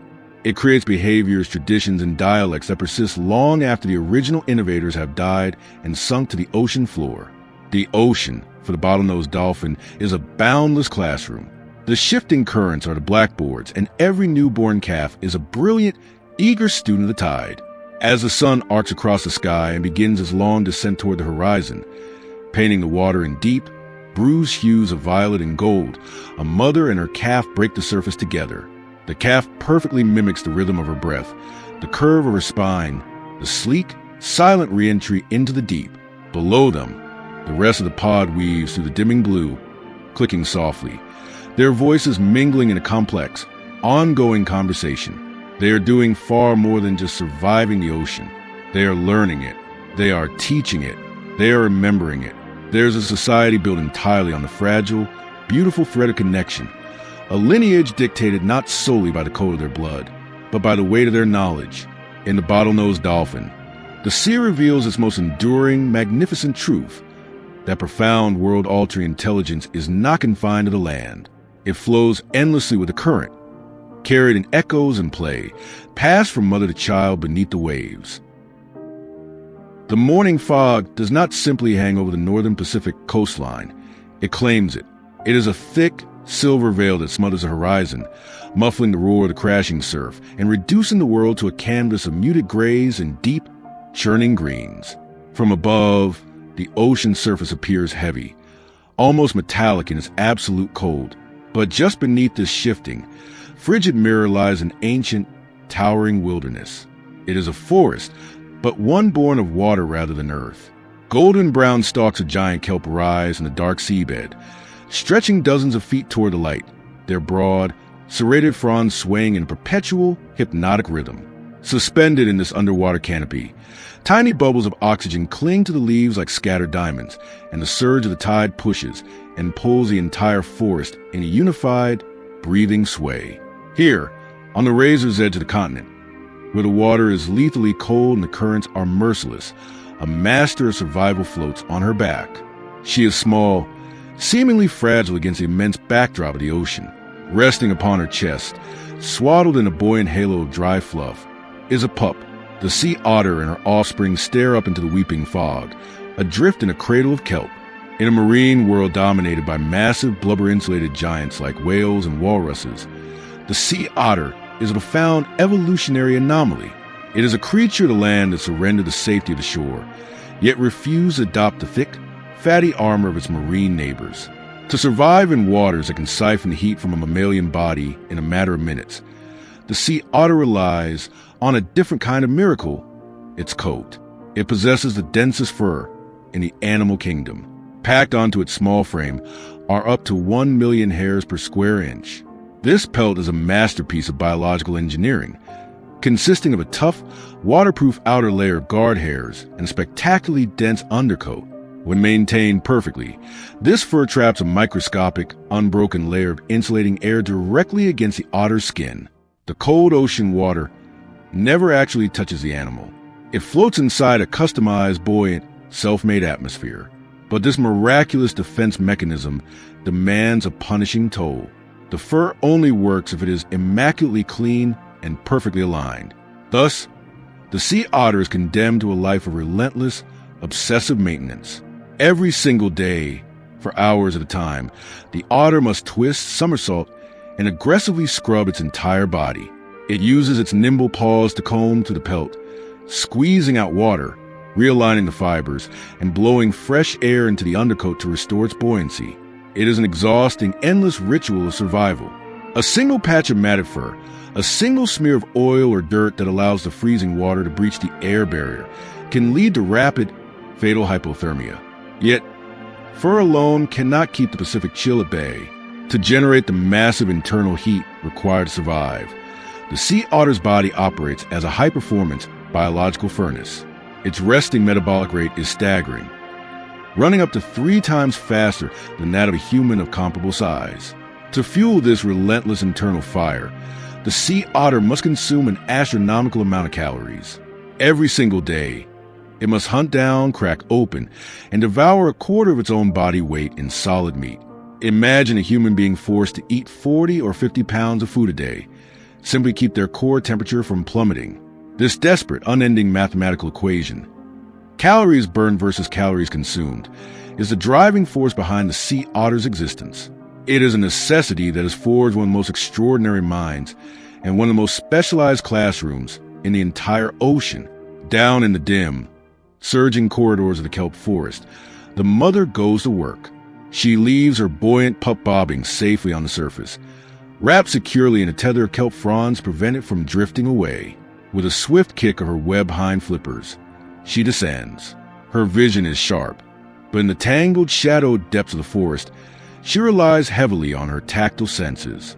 Her whiskers, long, stiff, and exquisitely sensitive, sweep back and forth, detecting the faintest hydrodynamic vibrations of life hidden within the rocky crevices. She reaches the seabed, her articulated forepaws probing the limestone. Her hands are not the clumsy flippers of seal. They possess a shocking degree of dexterity, equipped with retractable claws and sensitive pads.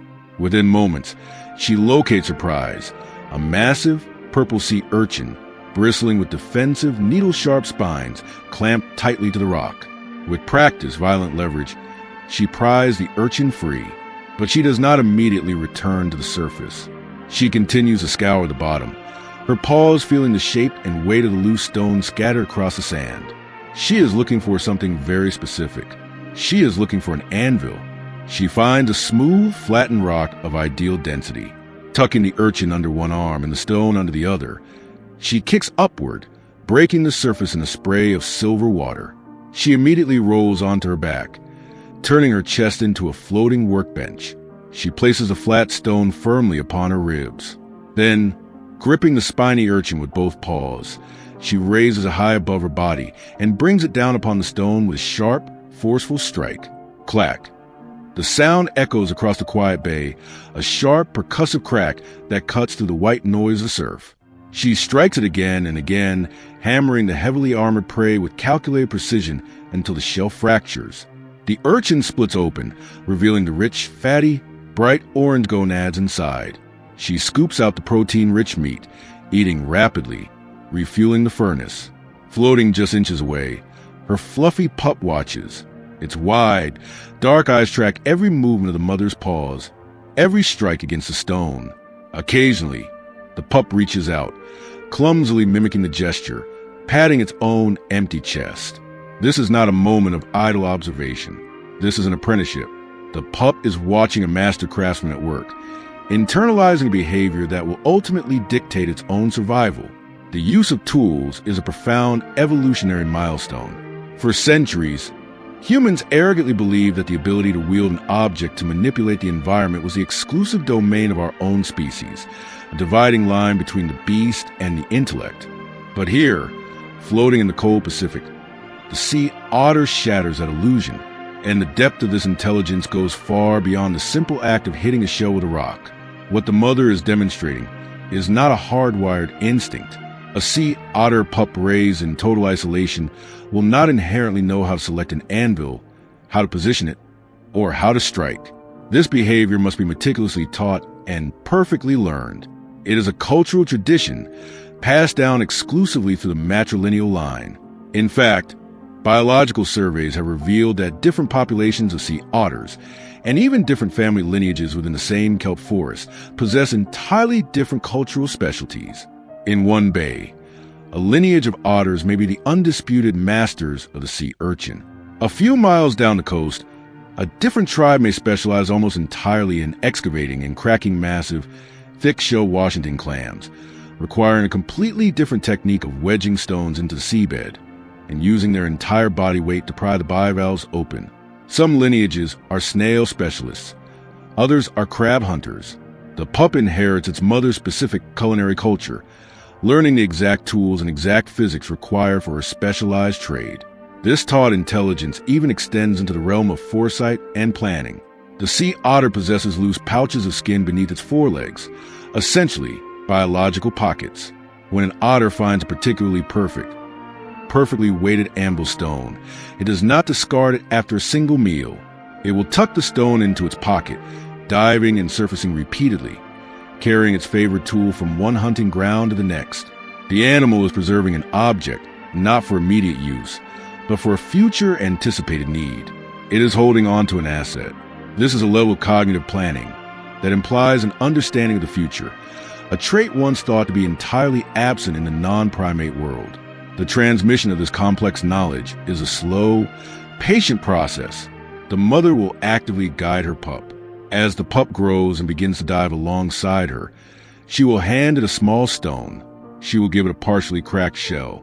She will sometimes withhold food, forcing the juvenile to practice the striking motion until the technique is perfected. The kelp forest serves as a sprawling, liquid classroom, where the syllabus is survival, and the final exam is a harsh winter sea. Yet, to look at the sea otter merely as a fascinating, tool-wielding anomaly is to miss the true scale of its existence. The sea otter is not just an inhabitant of the coastal ecosystem. It is its grand architect. It is the keystone that holds the entire biological cathedral together. The relationship between the otter, the sea urchin, and the kelp is one of the most elegantly balanced, yet violently delicate trophic cascades in the natural world. The sea urchin is a voracious, relentless grazing machine. Left to its own devices, an army of urchins will march across the seabed, chewing to the holdfasts, the vital root systems that anchor the giant kelp to the rocks. Without the holdfasts, the towering kelp stalks are ripped away by the tide and wash up on the beaches to rot. When sea otters were hunted to the absolute brink of extinction during the maritime fur trade of the 18th and 19th centuries, the oceans were robbed of their apex urchin predator. The results were ecologically apocalyptic. Urchin populations exploded into the billions. They devoured the kelp forests, chewing them down to the bare, desolate bedrock. These areas became known as urchin barrens, vast underwater deserts stripped of almost all life, crawling with starving, zombie-like urchins. When the kelp vanished, the fish that used the forest as a nursery disappeared. The crustaceans lost their shelter. The coastal birds lost their feeding grounds. The entire ecosystem collapsed in upon itself. But where the sea otter has been reintroduced, or fiercely protected, a miracle occurs. The otters dive down and begin their systematic, relentless harvest of the urchins. The pressure on the seabed is relieved. Within a matter of years, the golden stalks of the giant kelp shoot back toward the surface. The forest canopy closes over again. The fish return in their millions.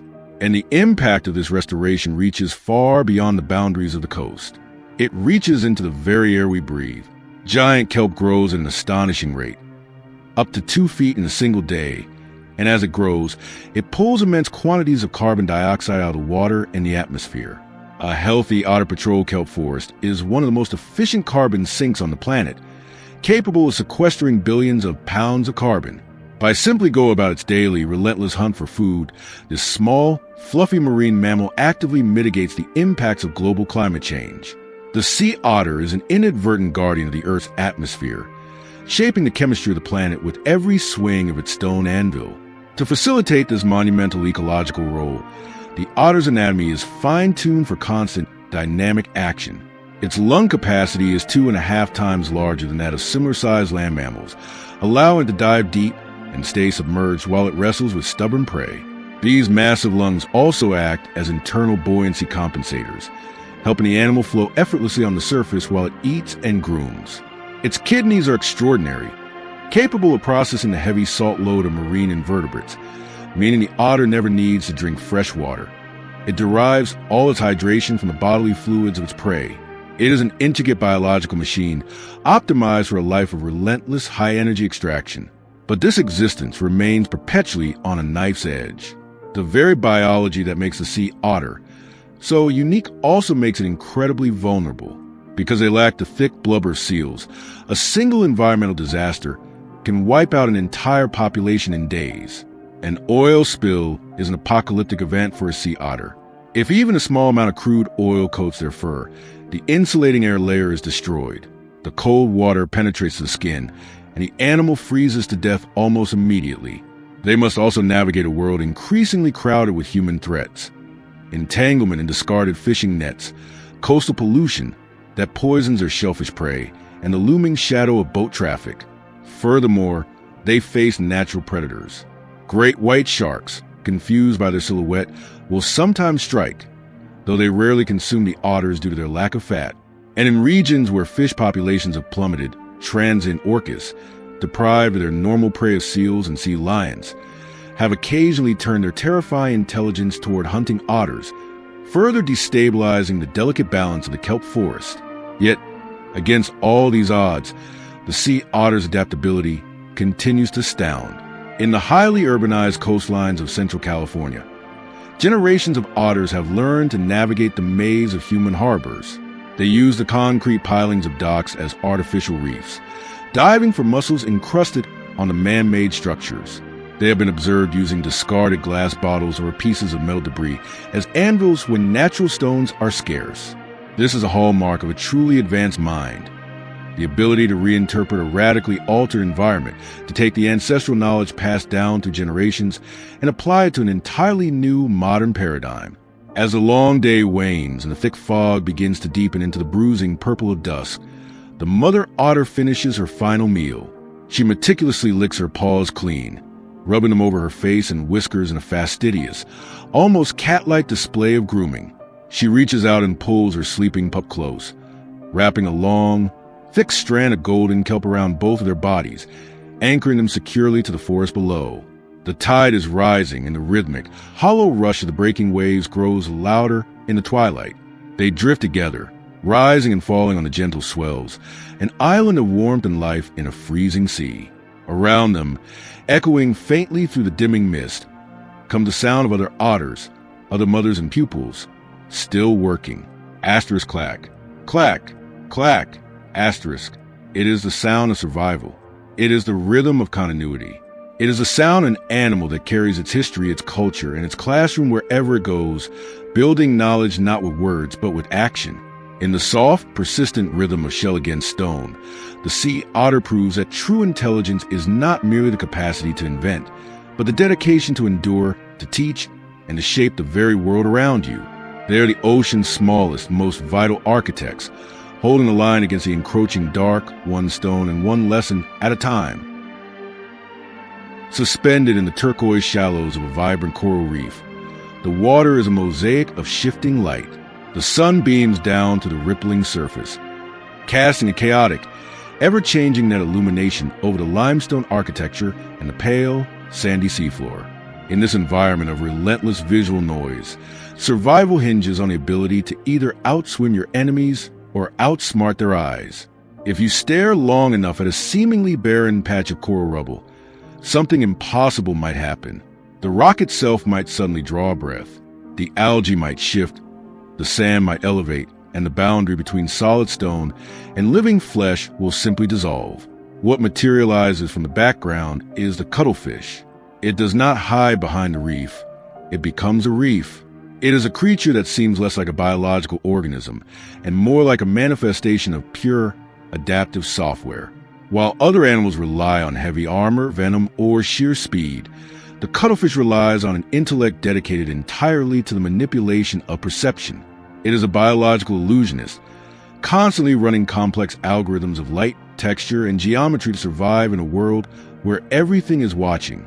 The sheer genius of the cuttlefish begins with profound, almost unbelievable biological paradox. This animal, the undisputed master of color manipulation on planet Earth, is completely colorblind.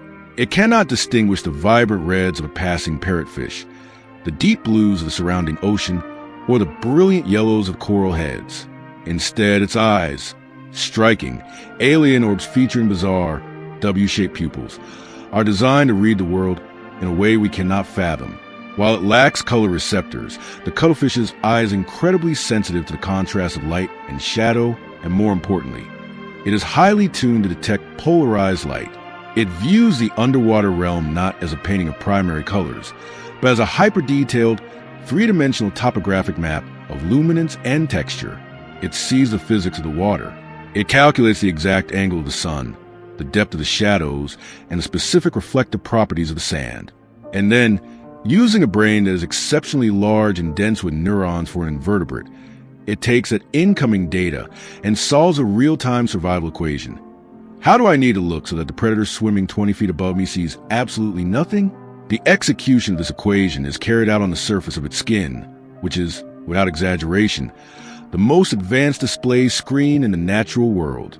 Embedded within the dermis of the cuttlefish are millions of microscopic, pigment-filled sacs known as chromatophores. Each one of these sacs is attached to a radial array of tiny muscles, which are wired directly to the animal's brain. When the brain sends an electrical impulse, these muscles contract, pulling the sac wide open to reveal a burst of yellow, red, brown, or black pigment. When the muscles relax, the sac shrinks down to an invisible dot. But the chromatophores are only the first layer of this biological television. Beneath them lie the iridophores, specialized structures composed of microscopic plates that do not contain pigment, but instead physically bend and scatter incoming light to create dazzling, iridescent blues, greens, and silvers. And beneath those are the leucophores, flattened cells that act as perfect, brilliant white reflectors, bouncing back the ambient light of the environment to perfectly match the surrounding water conditions. Working in absolute seamless synchronization, these three layers allow the cuttlefish to instantly project infinite combinations of pattern, hue, and contrast. But it doesn't stop at color. The cuttlefish can also physically manipulate the three-dimensional texture of its skin. Using specialized muscular structures called papillae, it can raise sharp spikes to mimic the jagged edges of a coral branch, or create smooth, rounded bumps to resemble a pebble. In a matter of milliseconds, a smooth, pale ghost hovering over the sand can drop into a bed of algae and instantly erupt into a spiky, mottled green and brown plant. It is not merely copying its environment. It is synthesizing it. It is predicting the visual processing capabilities of its predators and feeding them a perfect, calculated lie. Yet, this phenomenal processing power is not solely dedicated to defense. The cuttlefish is a ruthless, highly calculating predator in its own right, and it uses its skin as a weapon of hypnotic subjugation. When a cuttlefish spots a delicious, fast-moving crab or a wary shrimp, it does not engage in a high-speed pursuit. Instead, it slowly glides toward its target while initiating a display known as passing clouds. Dark, rhythmic bands of color begin to pulse and roll across the cuttlefish's mantle, cascading from its tail down to its head in a continuous, mesmerizing wave. The pattern mimics the dappled shadows of waves rolling across the seafloor. The prey, possessing a much simpler nervous system, becomes visually overwhelmed by this high-contrast strobe effect. It is paralyzed by sensory overload, locked into a state of stunned fascination as the undulating, shifting mass drifts closer and closer. The cuttlefish hovers just out of striking distance, its undulating skirt-like fin keeping it perfectly stable in the water column. Then, in a microsecond of explosive kinetic energy, the cuttlefish unleashes its hidden arsenal. From deep within the mass of its 8 shorter arms, 2 specialized feeding tentacles shoot forward. They strike with the speed of a fired arrow, their clubbed ends lined with powerful suckers, grasping the prey and snapping it violently back into the cuttlefish's crushing, parrot-like beak. The illusion shatters, the prey vanishes, and the cuttlefish instantly shifts its skin back into a mottled, invisible camouflage, digesting its meal in the safety of disguise. This hunting strategy requires more than just a biological trick. It requires a mind capable of adaptive learning.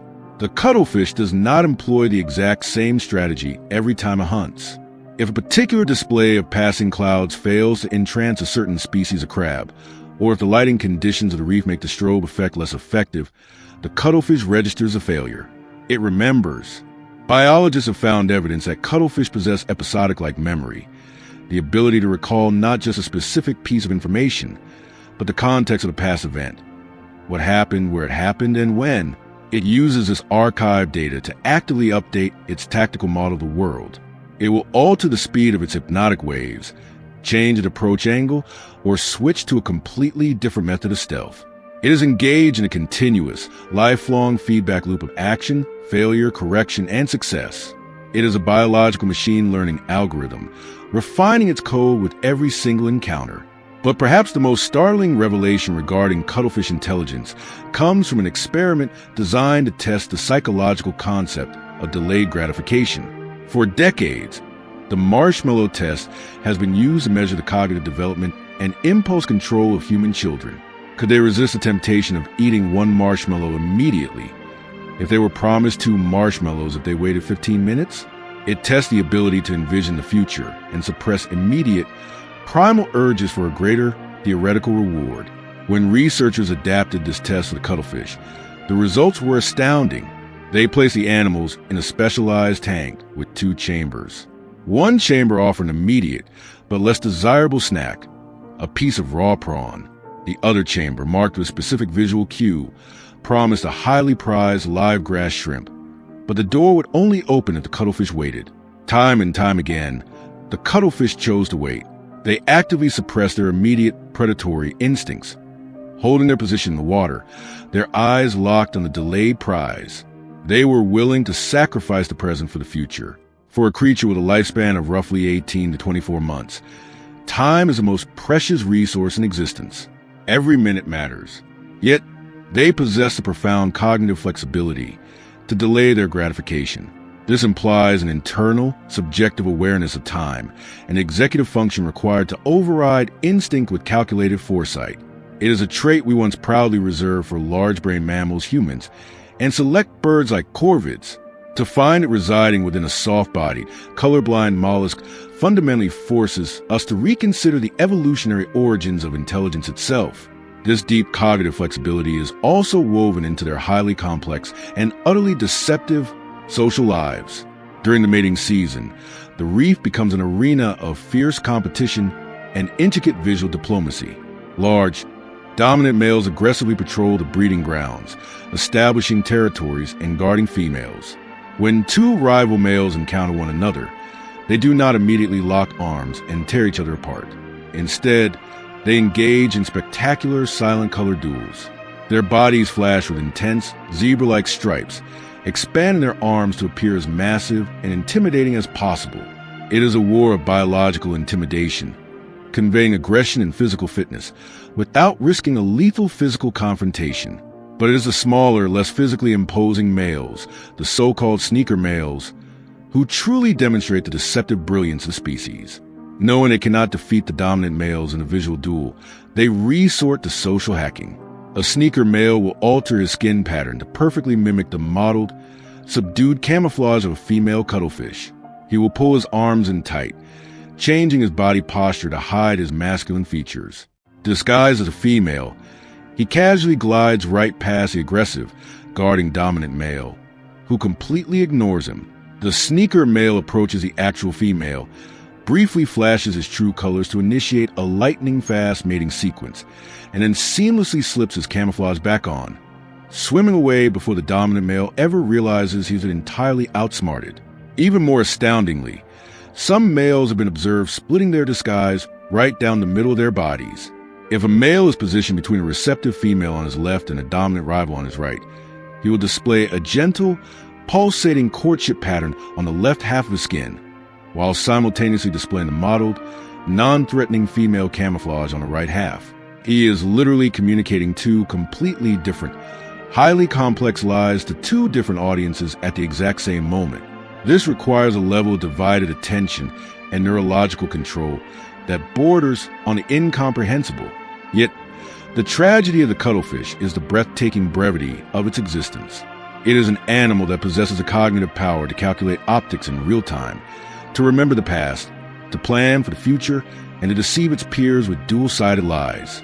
But nature grants it barely 2 years to use this magnificent mind. As they approach the end of their short lives, a sudden and rapid senescence takes hold.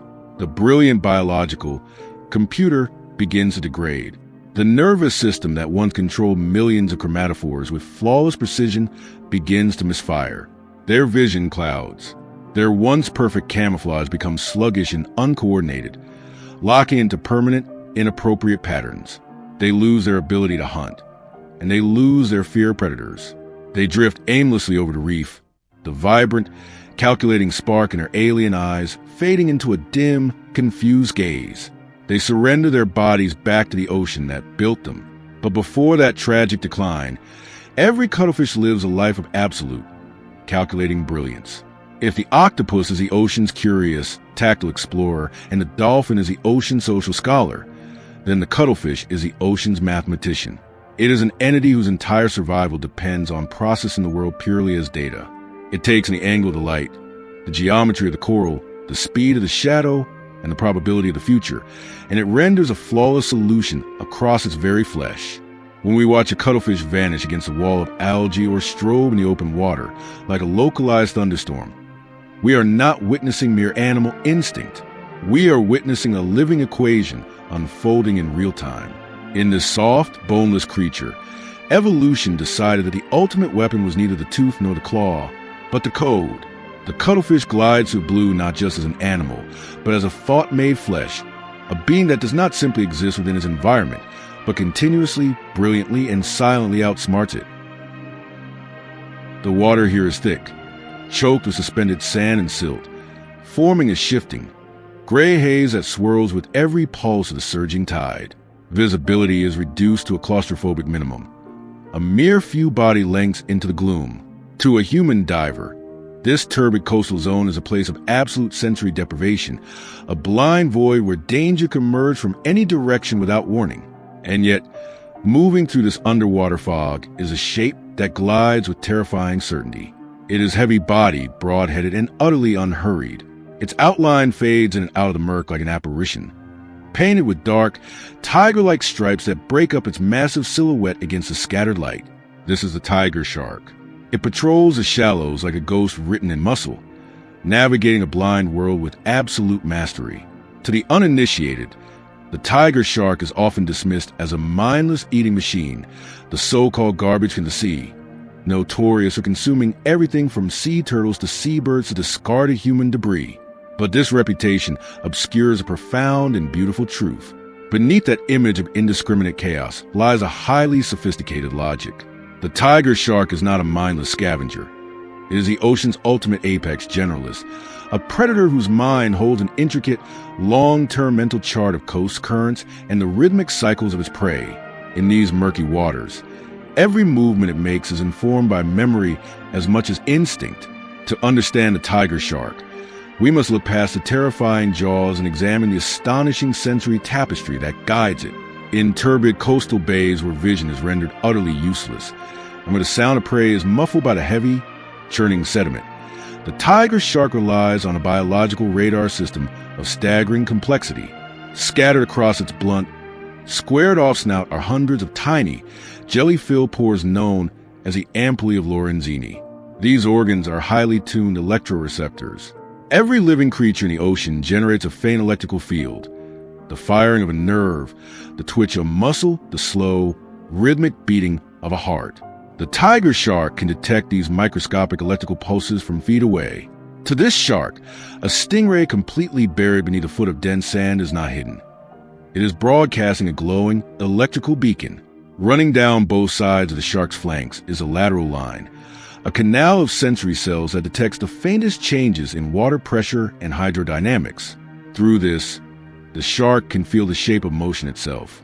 It can sense the frantic, erratic struggles of an injured fish long before the scent of blood ever reaches its nostrils. And when it comes to scent, the tiger shark is unparalleled. Its olfactory bulbs are massively developed, allowing it to detect blood or amino acids in the water at concentrations as incredibly low as 1 part per 10 billion. Combined, these senses create a hyper-detailed, three-dimensional map of the shark's immediate surroundings.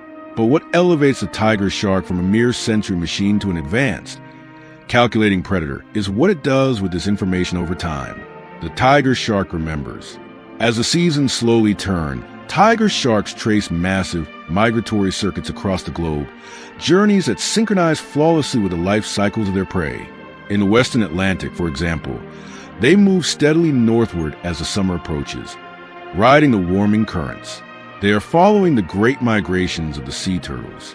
When the massive loggerhead and green sea turtles return to their ancestral nesting beaches to lay their eggs, the tiger sharks arrive precisely on schedule, silently patrolling the waters just beyond the breaking surf. Researchers utilizing satellite tags have tracked these sharks for years, uncovering a level of spatial fidelity that is nothing short of astonishing.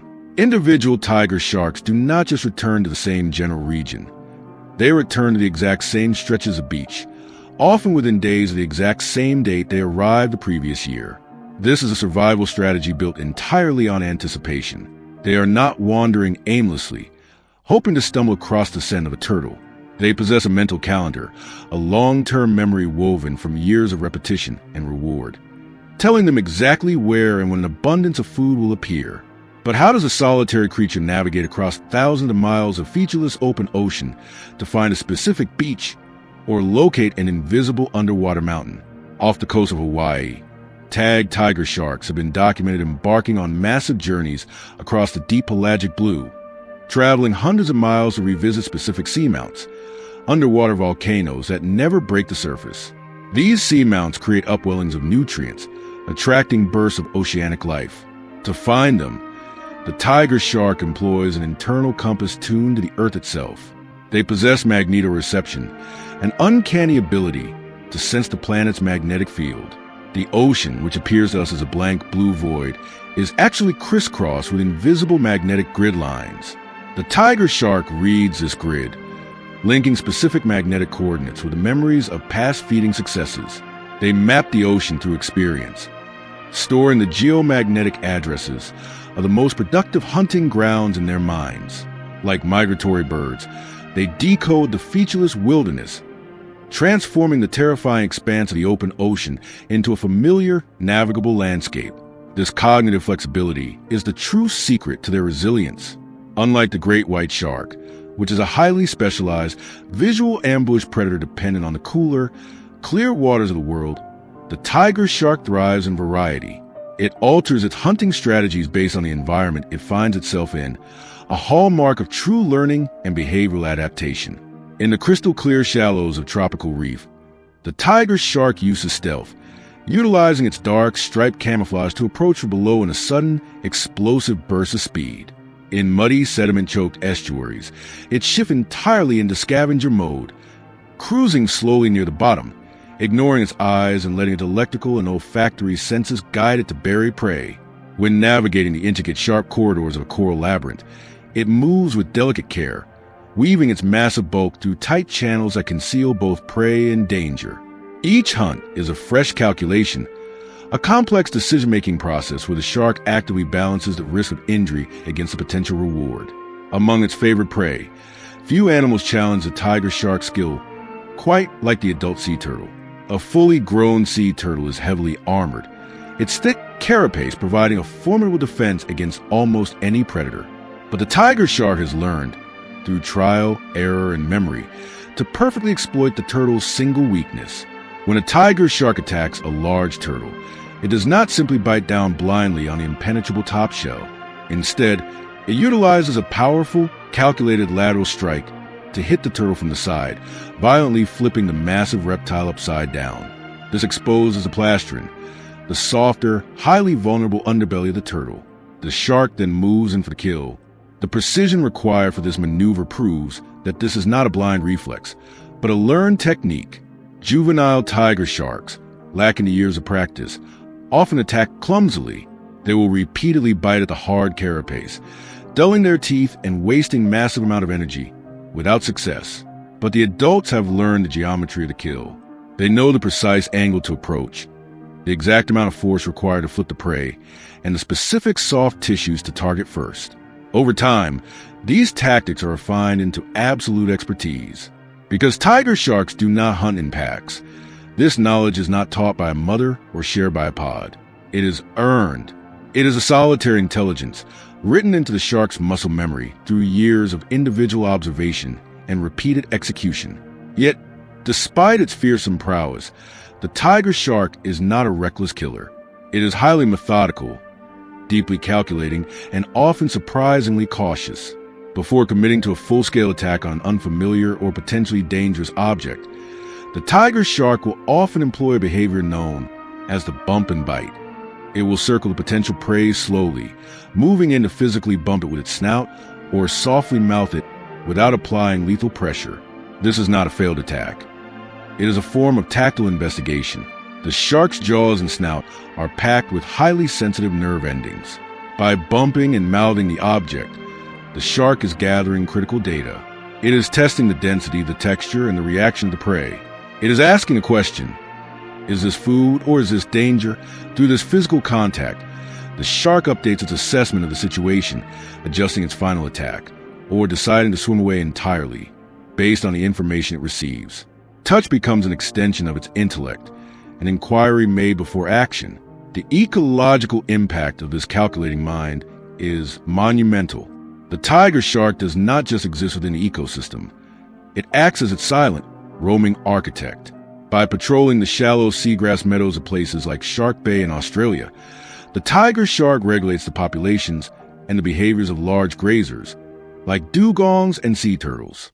Because the tiger sharks return to these waters with such absolute consistency, the dugongs and turtles have learned to fear them. These grazers will actively alter their feeding patterns, avoiding the prime, deep-water seagrass beds where the sharks prefer patrol, and sticking to the safer, shallower margins. Ecologists refer to this phenomenon as the landscape of fear. It is an invisible boundary line, drawn purely by the predator's memory and the prey's awareness. Because the grazers are kept on the move by the ever-present threat of the shark, they do not overconsume the seagrass. The meadows remain lush and healthy, continuing to serve as critical nurseries for thousands of other marine species and acting as massive carbon sinks. The tiger shark does not even need to kill to shape its world. Its sheer, consistent presence, driven by its memory of the hunting grounds, orchestrates the balance of the entire coastal environment. As the tide turns and the heavy silver moon rises over the ocean horizon, casting a pale, fractured glow across the waves, the tiger shark resumes its endless patrol along the outer edge of the reef. Its path mirrors those of countless nights before, tracing invisible, magnetic lines known only to it. The water cools, the shadows lengthen, but the shark requires no light to know exactly where it is. Every shifting current, every subtle temperature gradient, every familiar, pulsing vibration in the water is a sensory cue deeply embedded in its long-term memory. Somewhere ahead in the dark, the sea turtles are gathering. Their ancient, rhythmic labor on the nesting beaches is syncing perfectly with the biological clock of this ancient predator. The tiger shark does not view this journey as a grand migration, nor does it ponder mechanics of its own return. It simply follows a pattern, a route older than conscious thought, yet flawlessly refined by a lifetime of personal experience. In this solitary, roaming hunter, the ocean's intelligence takes on its most primal, uncompromising form. It is memory made flesh. The tiger shark's profound knowledge of the sea is not recorded in culture or transmitted through song. It is written purely in motion. It lives in the exact coordinates of the routes it retraces, the lethal choices it perfects, and the vast, sprawling ecosystems it quietly, unknowingly protects. Every coast it visits, every deep water channel it follows, every prey it learns to predict and outsmart is another line added to a lifelong curriculum of survival. It endures in the dark, turbid waters not simply because it is strong or because its jaws are sharp. The tiger shark survives because it remembers. And in the unforgiving depths of the sea, that memory is the ultimate mastery. The ocean is a realm defined by absolute, uncompromising scale. It is a boundless, three-dimensional void where light is eventually swallowed by crushing pressure, and where the horizon is merely a suggestion. To exist in this space requires adaptation, but to master it requires something far more profound. Drifting to the vast, blue pelagic wilderness is a leviathan that moves with the slow, deliberate grace of a drifting continent. Weighing upward of 40 tons, its massive wing-like pectoral fins slicing to the currents, the humpback whale is a creature of staggering physical proportions. Yet, the true measure of this animal is not found in its immense girth or its breathtaking tonnage. The true essence of the humpback whale is invisible.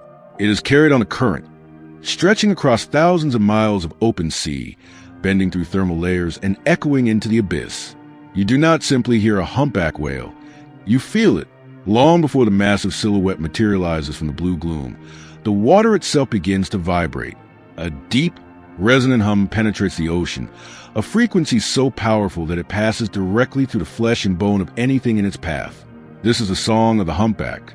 It is haunting, otherworldly, and deeply melancholic, a complex, cascading blend of low, mournful groans, high-pitched shrieks, rhythmic ratchets, and percussive clicks that rise and fall with the sweeping grandeur of master symphony.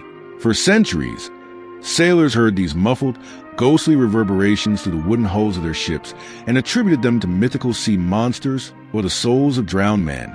It was only in the modern era that science unraveled the truth, and that truth proved to be far more astonishing than any maritime myth. The song of the humpback whale is not a random collection of biological noises. It is a highly structured, meticulously composed language of music. It is a definitive proof of cultural transmission, an evolving oral history that mutates, spreads, and transforms with all the complexity of human art. To understand the genius of the humpback's music, you must analyze its architecture. These songs are not improvised on the spot. They are built upon strict, hierarchical rules of syntax. The basic sounds, the moans and the cries, are combined to form distinct, recognizable phrases. These phrases are then repeated over and over to create a theme.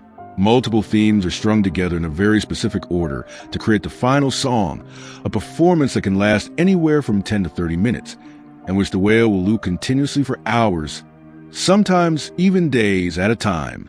Remarkably, biologists have discovered that humpbacks use rhythmic patterns and acoustic rhymes to help them memorize these massive, complex compositions, much in the same way human bards once used rhyming couplets to memorize epic poetry before the invention of written language.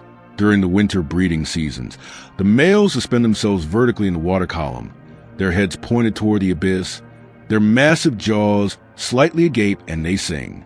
The vocalizations are so loud and the energy exerted so intense that singing males are often surrounded by a halo of microscopic, vibrating bubbles. While courtship and competition certainly play a role in this performance, the sheer complexity of the music points to a much deeper cognitive function. And the most breathtaking aspect of the humpback song is that it does not stay the same. It is a living, breathing cultural artifact. Every year, the song evolves. Small, subtle variations are introduced by individual whales. A modified trill here, an elongated moan there. If the rest of the population finds this new musical flourish appealing, they will actively mimic it, incorporating the new element into their own performances. Over the course of a single breeding season, a completely new composition can emerge and replace the old one, rolling to the population like an ocean-wide remix. But the transmission of this culture does not stop at the borders of a single pod. It crosses entire oceanic basins. Scientists tracking these acoustic patterns have documented waves of musical innovation sweeping across the globe. A new, catchy melody might originate in the Western Pacific, sung by the whales of the Coral Sea. As these whales migrate and intermingle with neighboring populations, the song is overheard, learned, and adopted. Within a few short years, this exact same musical theme will travel eastward, rippling to the Central Pacific, passing from Polynesia all the way to the coastlines of South America. It is a hit single sweeping across a blue planet, demonstrating a scale of cultural diffusion that is entirely unmatched by any other non-human species on Earth. How does such complex information travel across such an unimaginably vast and featureless wilderness? The answer is forged in the crucible of the greatest journey on the planet. Humpback whales are the undisputed champions of migration. Every year, they undertake staggering odysseys, swimming up to 10,000 kilometers from their warm, tropical breeding grounds near the equator to the freezing, nutrient-dense feeding grounds of the polar regions and back again. These migratory routes act as massive, underwater knowledge highways. The navigation required to execute this journey is a masterclass in sensory integration. The ocean offers no fixed landmarks, no permanent roads. Yet, the humpbacks swim with unerring, absolute precision. Their brains are tuned to the Earth itself. They read the planet's geomagnetic grid, sensing the invisible lines of magnetic force that wrap around the globe. They use the position of the sun as a celestial compass. They read the deep, slow-rolling rhythm of the ocean swells, and they may even navigate by listening to infrasound, the ultra-low frequency vibrations generated by ocean waves crashing against distant, unseen coastlines. But this profound navigational mastery is not purely innate. It must be taught. The bond between a humpback mother and her calf is one of the most intense and enduring relationships in the natural world. For the first year of its life, the calf is a constant shadow, tucked tightly into the hydrodynamic slipstream just behind its mother's massive pectoral fin. Together, they embark on the Great Migration. Across thousands of miles of open, terrifying ocean, the mother teaches her calf the ancient routes. The young whale learns the timing of the seasons, the temperature gradients of the currents, the topography of the submerged continental shelves, and the precise, invisible coordinates of the magnetic Earth. It is an inheritance of geography, a map passed from mind to mind, forged through the shared experience of the journey. During these massive migrations, populations from different regions briefly cross paths and shared, overlapping waters. It is in these critical intersections that the cultural exchange occurs. In the deep, resonant blue, songs are broadcasted, heard, and copied. The physics of the ocean make this global concert possible. Because water is so incredibly dense, it transmits sound highly efficiently. But there's a specific layer of the ocean, determined by temperature and pressure, known as the SOFAR channel. When a humpback whale projects its low-frequency calls into this deep sound channel, the acoustic waves do not scatter. They are trapped, bouncing up and down within the layer, allowing the song to propagate for hundreds, sometimes thousands of miles without losing its integrity. It is an ancient organic telecommunications network that predates human technology by millions of years. But today, this ancient acoustic world is under siege. The modern ocean is a deafening, industrialized war zone of noise. The relentless, thrumming roar of massive commercial shipping propellers, the concussive, explosive blasts of seismic air guns used in oil exploration, and the piercing, chaotic pings of military sonar have created a blanket of acoustic smog that is literally blinding the whales. In some regions, the noise pollution is so severe that it entirely masks the humpback's frequencies. Tragically, Researchers have observed males in these heavily trafficked areas actively simplifying their songs. They are forced to shout a broken, diluted version of their culture over the din of human engines. It is a sobering, heartbreaking reminder of how our invisible footprint is erasing the oldest language of the sea. Yet, when they escape the noise and finally arrive in the frigid, crystalline waters of places like Alaska or Antarctica, the humpbacks silence their songs and turn their massive intellects to a completely different, high-stakes endeavor, the hunt. In these cold, productive waters, survival demands massive caloric intake. To capture the millions of tiny fish required to sustain their immense bodies, the humpbacks engage in behavior that completely shatters the myth of the solitary, instinct-driven giant. They become cooperative engineers. The tactic is known as bubble net feeding, and it is arguably one of the most sophisticated, learned, cooperative hunting strategies in the entire animal kingdom.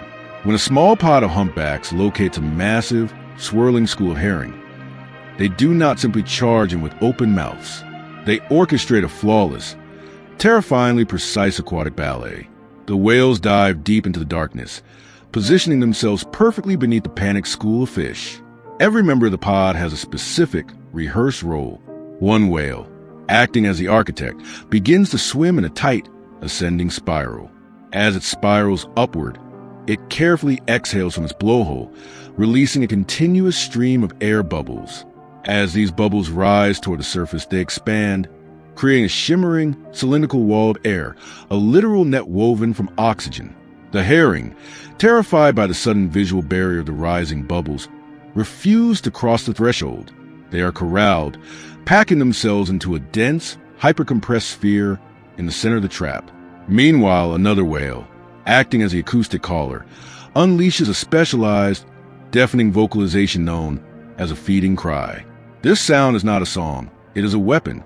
It is a harsh, low-frequency blast designed to induce pure acoustic terror, disorienting the fish and forcing them even tighter toward the surface.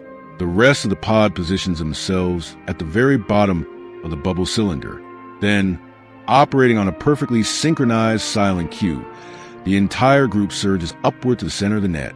They accelerate in unison, bursting through the surface of the ocean with their massive jaws unhinged.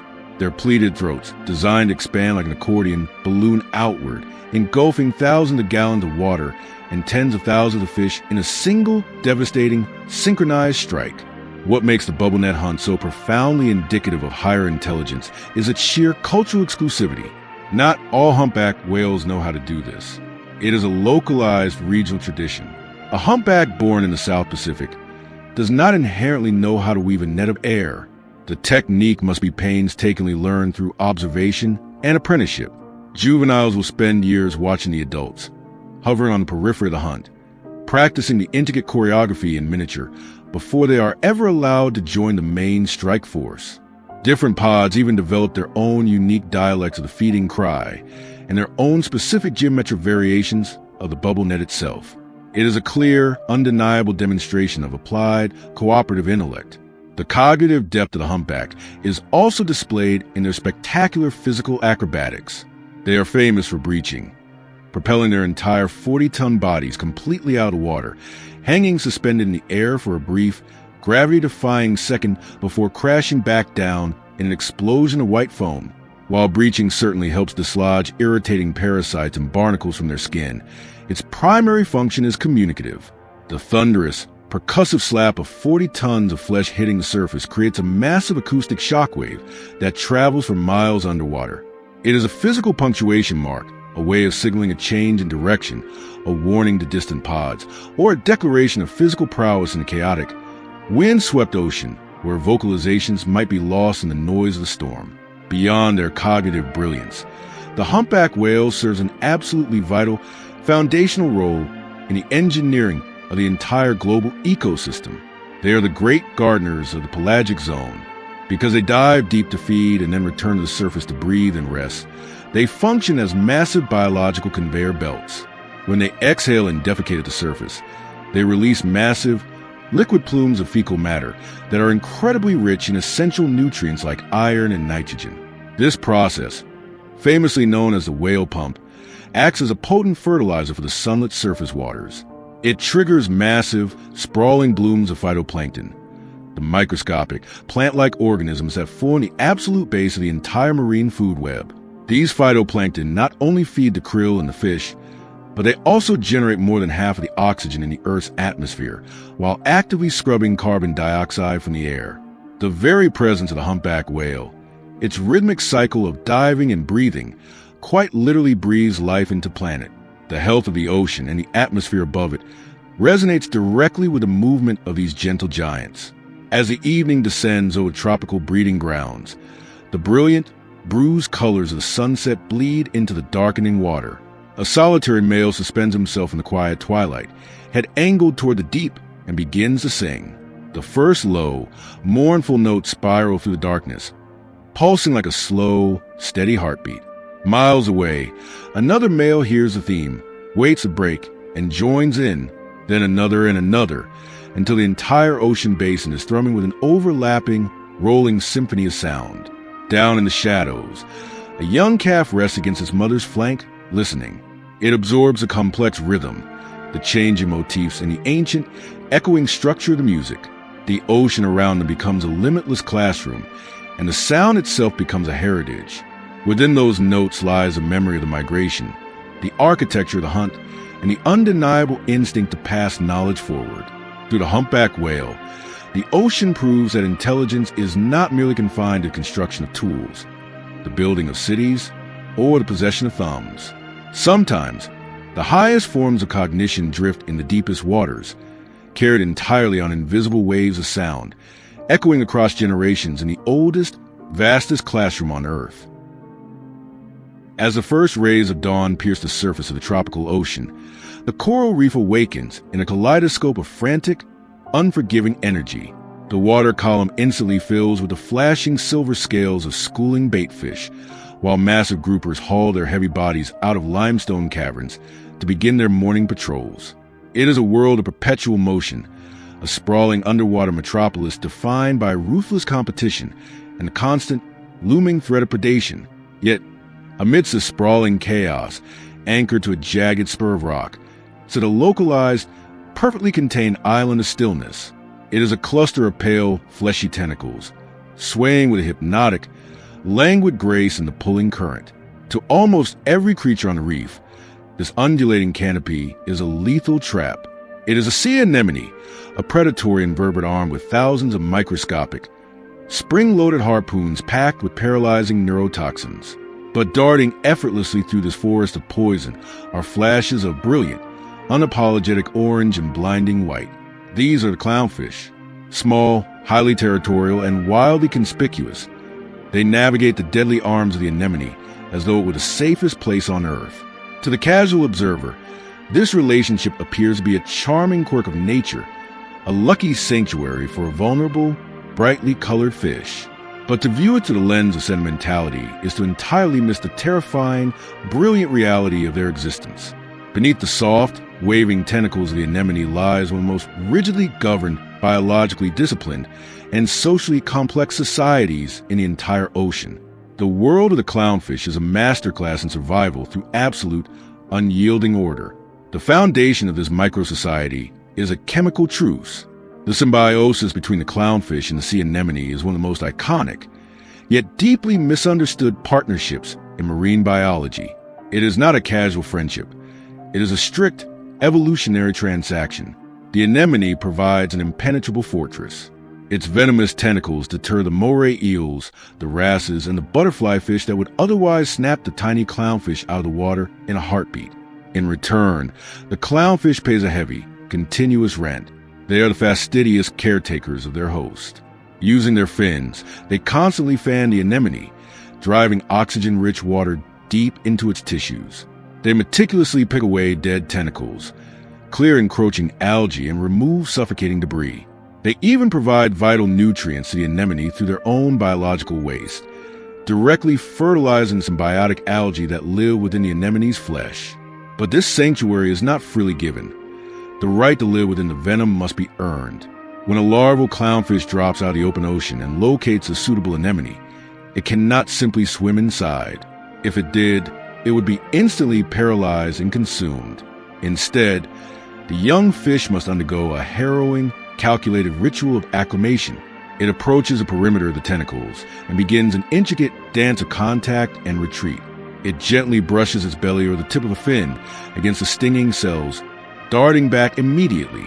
Over the course of several hours, or even days, it repeats this agonizing process. Through this deliberate, measured exposure, the clownfish slowly smears itself with the anemone's own biochemical mucus.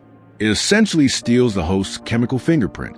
Once fully coated, the anemone's tactile sensors can no longer differentiate between its own tentacles and the skin of the fish. The biological cloaking device is complete. The clownfish has hacked the fortress. Once inside, however, the young fish quickly learns that the true danger is no longer the anemone, but its own kind. The interior of the anemone is not a communal utopia. It is a brutal, uncompromising monarchy. A single anemone typically hosts a small, highly structured colony of clownfish. At the absolute pinnacle of the society sits a single, massive individual, the dominant female. She is the undisputed queen of the microreef, significantly larger and more aggressive than any other fish in the colony. Directly beneath her in rank is a single, slightly smaller breeding male. These two are the only members of the colony permitted to reproduce. Below this royal couple exists a descending ladder of non-breeding, subordinate fish, usually ranging from teenagers down to the newest, smallest arrivals. This hierarchy is not based on age, nor is it based on bloodline or physical prowess in battle. It is dictated entirely by a single, unarguable metric: size. Every subordinate fish is precisely scaled down in size from the one directly above it. Biologists refer to this as a strict queuing system. The clownfish have effectively formed a waiting line for biological destiny. The enforcement of this size-based queue is where the true, terrifying intelligence of the clownfish reveals itself. The dominant female maintains her iron grip on the colony through a regime of constant, subtle psychological warfare. She patrols her domain, utilizing calculated bursts of aggression, nipping fins, charging and displaying dominant postures to remind her subordinates of their place. But the control goes far deeper than mere bullying. It reaches into the very endocrine systems of her subjects. The stress induced by the dominant female's aggression triggers a profound hormonal cascade in the lower-ranking fish. This stress actively suppresses their reproductive organs and, incredibly, stunts their physical growth. The subordinates, operating under intense ecological pressure, actually modulate their own metabolisms. They purposefully eat less. They choose to remain small. They do this because, in the ruthless logic of the anemone, to grow too quickly is an act of treason. If a rank 3 subordinate suddenly undergoes a growth spurt and threatens to match the size of the rank 2 fish above it, a violent conflict will erupt. The larger fish will mercilessly attack the upstart. If the insubordination continues, the offender will be physically evicted from the anemone. In the open ocean, a brightly colored, slow-swimming clownfish without a host is a dead clownfish. Survival rates for evicted individuals are measured in hours, if not minutes. This dynamic is known as ecological monopolization. The cost of leaving the anemone is absolute death, so the cost of staying, enduring the stress, suppressing one's own growth, and waiting in line becomes the only mathematically viable option. The clownfish accepts subjugation in exchange for existence. Every act of restraint, every skipped meal, is a calculated investment in a future payoff. And that payoff is one of the most spectacular biological transformations in the animal kingdom. The queue is a waiting game of succession. When the dominant female eventually dies, whether picked off by a predator or succumbing to old age, the hierarchy does not collapse into anarchy. It executes a flawless, pre-programmed shift. Within days of the queen's disappearance, the breeding male undergoes a radical, irreversible metamorphosis. Through a process known as sequential hermaphroditism, the male's biology entirely rewrites itself. His testicular tissue dissolves, his ovaries rapidly develop, his aggression levels spike, and his body undergoes a massive growth spurt. The king literally transforms into the new queen. Simultaneously, the largest of the non-breeding subordinates, the fish that has been patiently holding the number 3 spot, stunning its own growth for years, is suddenly released from a hormonal suppression. It surges in size, its dormant reproductive organs activate, and it steps up to claim the newly vacated role of the breeding male. Every other fish in the colony takes one literal and physiological step up the ladder. There are no elections. There are no bloody coups or chaotic power vacuums. The succession is enforced by the unyielding laws of endocrinology and social discipline. It is an evolutionary masterpiece of continuity, ensuring that the colony can perpetuate itself indefinitely without ever needing to recruit a new mating pair from the dangerous waters beyond the anemone. Every clownfish is born male, and every clownfish carries the latent potential to become the queen, provided they possess the intelligence to wait and the discipline to survive the cube. To maintain this intricate social fabric, communication is paramount. While we imagine the underwater world as a silent realm, the interior of the anemone crackles with acoustic dialogue. Clownfish do not possess vocal cords, but they have evolved the ability to snap their jaws and grind their pharyngeal teeth together to produce distinct, percussive sounds. The reef vibrates with their clicks, pops, and low-frequency chirps. These sounds are the auditory mechanism of their hierarchy. The dominant female emits loud, aggressive, pulse signals to assert her authority and claim the safest, most nutrient-rich center of the anemone. When a subordinate is approached by a superior, it does not fight back. It turns its body sideways, displaying submission, and emits a rapid volley of softer, higher-pitched clicks. This acoustic appeasement diffuses attention, signaling absolute compliance to the reigning monarch. It is a complex, continuous dialogue of power and submission, played out in the dark spaces between the stinging tentacles. The physical environment of the anemone itself is constantly shaping the social dynamic. The sea anemone is a living, breathing creature, expanding and contracting based on the water temperature, the time of day, and the strength of tide. As the tentacles contract, the habitable space within the fortress shrinks. The spatial pressure intensifies the social pressure. The dominant royal pair claims the absolute core of the host, the deepest, most protected sanctuary. The subordinates are pushed to the unstable periphery, forced to live on the dangerous outer edges of the tentacles, inches away from the jaws of passing groupers. The very architecture of their home physically reinforces their social standing. Yet, despite the intense internal friction, when an external threat approaches, the colony instantly unifies into a fearless, coordinated military force. Clownfish are incredibly aggressive defenders of their territory. If a sea turtle or a large, coral-grazing fish strays too close to the anemone, threatening to damage the host, the tiny clownfish will launch a unified assault. The subordinates dart out in rapid, stinging bursts, nipping at the eyes and fins of the intruder, acting as a frontline infantry, while the massive dominant female monitors the defense in the rear, occasionally charging forward to deliver a punishing bite. They possess a territorial fury completely disproportionate to their size. They are protecting their fortress not out of altruism, but because the loss of the host means the annihilation of the entire society. The ecological ripple effect of this tiny, militant kingdom is profound. Anemones that host a healthy colony of clownfish grow faster, live longer, and reproduce more frequently than those left vacant. The aggressive defense mounted by the fish keeps the anemone from being eaten. The constant, frantic fanning of the clownfish's pectoral fins oxygenates the anemone at night when the water grows stagnant. The ammonia-rich waste excreted by the fish is a potent fertilizer, directly feeding the zooxanthellae, the microscopic photosynthetic algae living inside the anemone's tissues that give it its vibrant color and much of its energy. The fish and the invertebrate are locked in a perfectly balanced, closed-loop engine of biological productivity. They elevate one another, turning a patch of barren limestone into an oasis of sustained life. And their adaptability to disaster showcases the resilience of their societal structure. If a severe storm rips through the reef, dislodging the anemone and carrying away into the abyss, the clownfish colony is rendered homeless. But they do not shatter into disorganized panic. They move as a unified collective, searching desperately for the coral rubble for a new, vacant host. During this perilous journey, they rely on a powerful olfactory memory. They remember the specific chemical signature of their lost anemone, and they use this scent memory to track down a compatible species in the chaos of the reef. If they are fortunate enough to locate a new home, they undergo the agonizing acclimation dance all over again. Once inside, the social order instantly reasserts itself.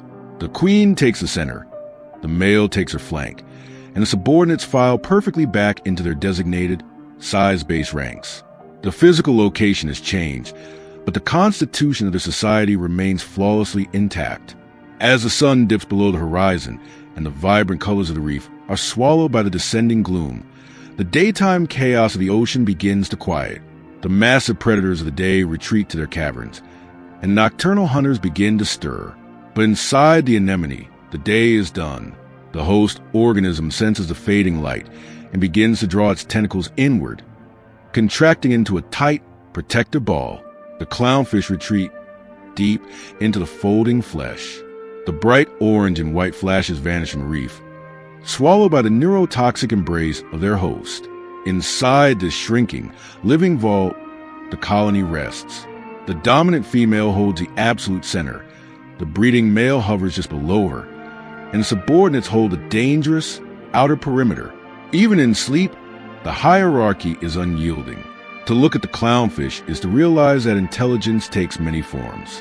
It is not always the ability to solve a puzzle, to use a tool, or to navigate across an ocean. Sometimes, intelligence is a capacity for absolute, flawless discipline. It is the ability to recognize one's exact place within a complex system, to suppress primal urges for a long-term goal, and to maintain peace through unwavering order. In the tiny, vibrant body of the clownfish, evolution has built a perfect, self-sustaining kingdom. A society where the ultimate expression of genius is knowing exactly how to wait your turn in the dark. Our planet still holds countless secrets, and we are only just scratching the surface. If this journey changed how you see the world, hit that subscribe button and ring the notification bell to join us on our next expedition. Drop a like if you learned something new today, and tell us in the comments, what corner of the Earth should we explore next? Thank you for watching Earth's documentary, and we'll see you out there.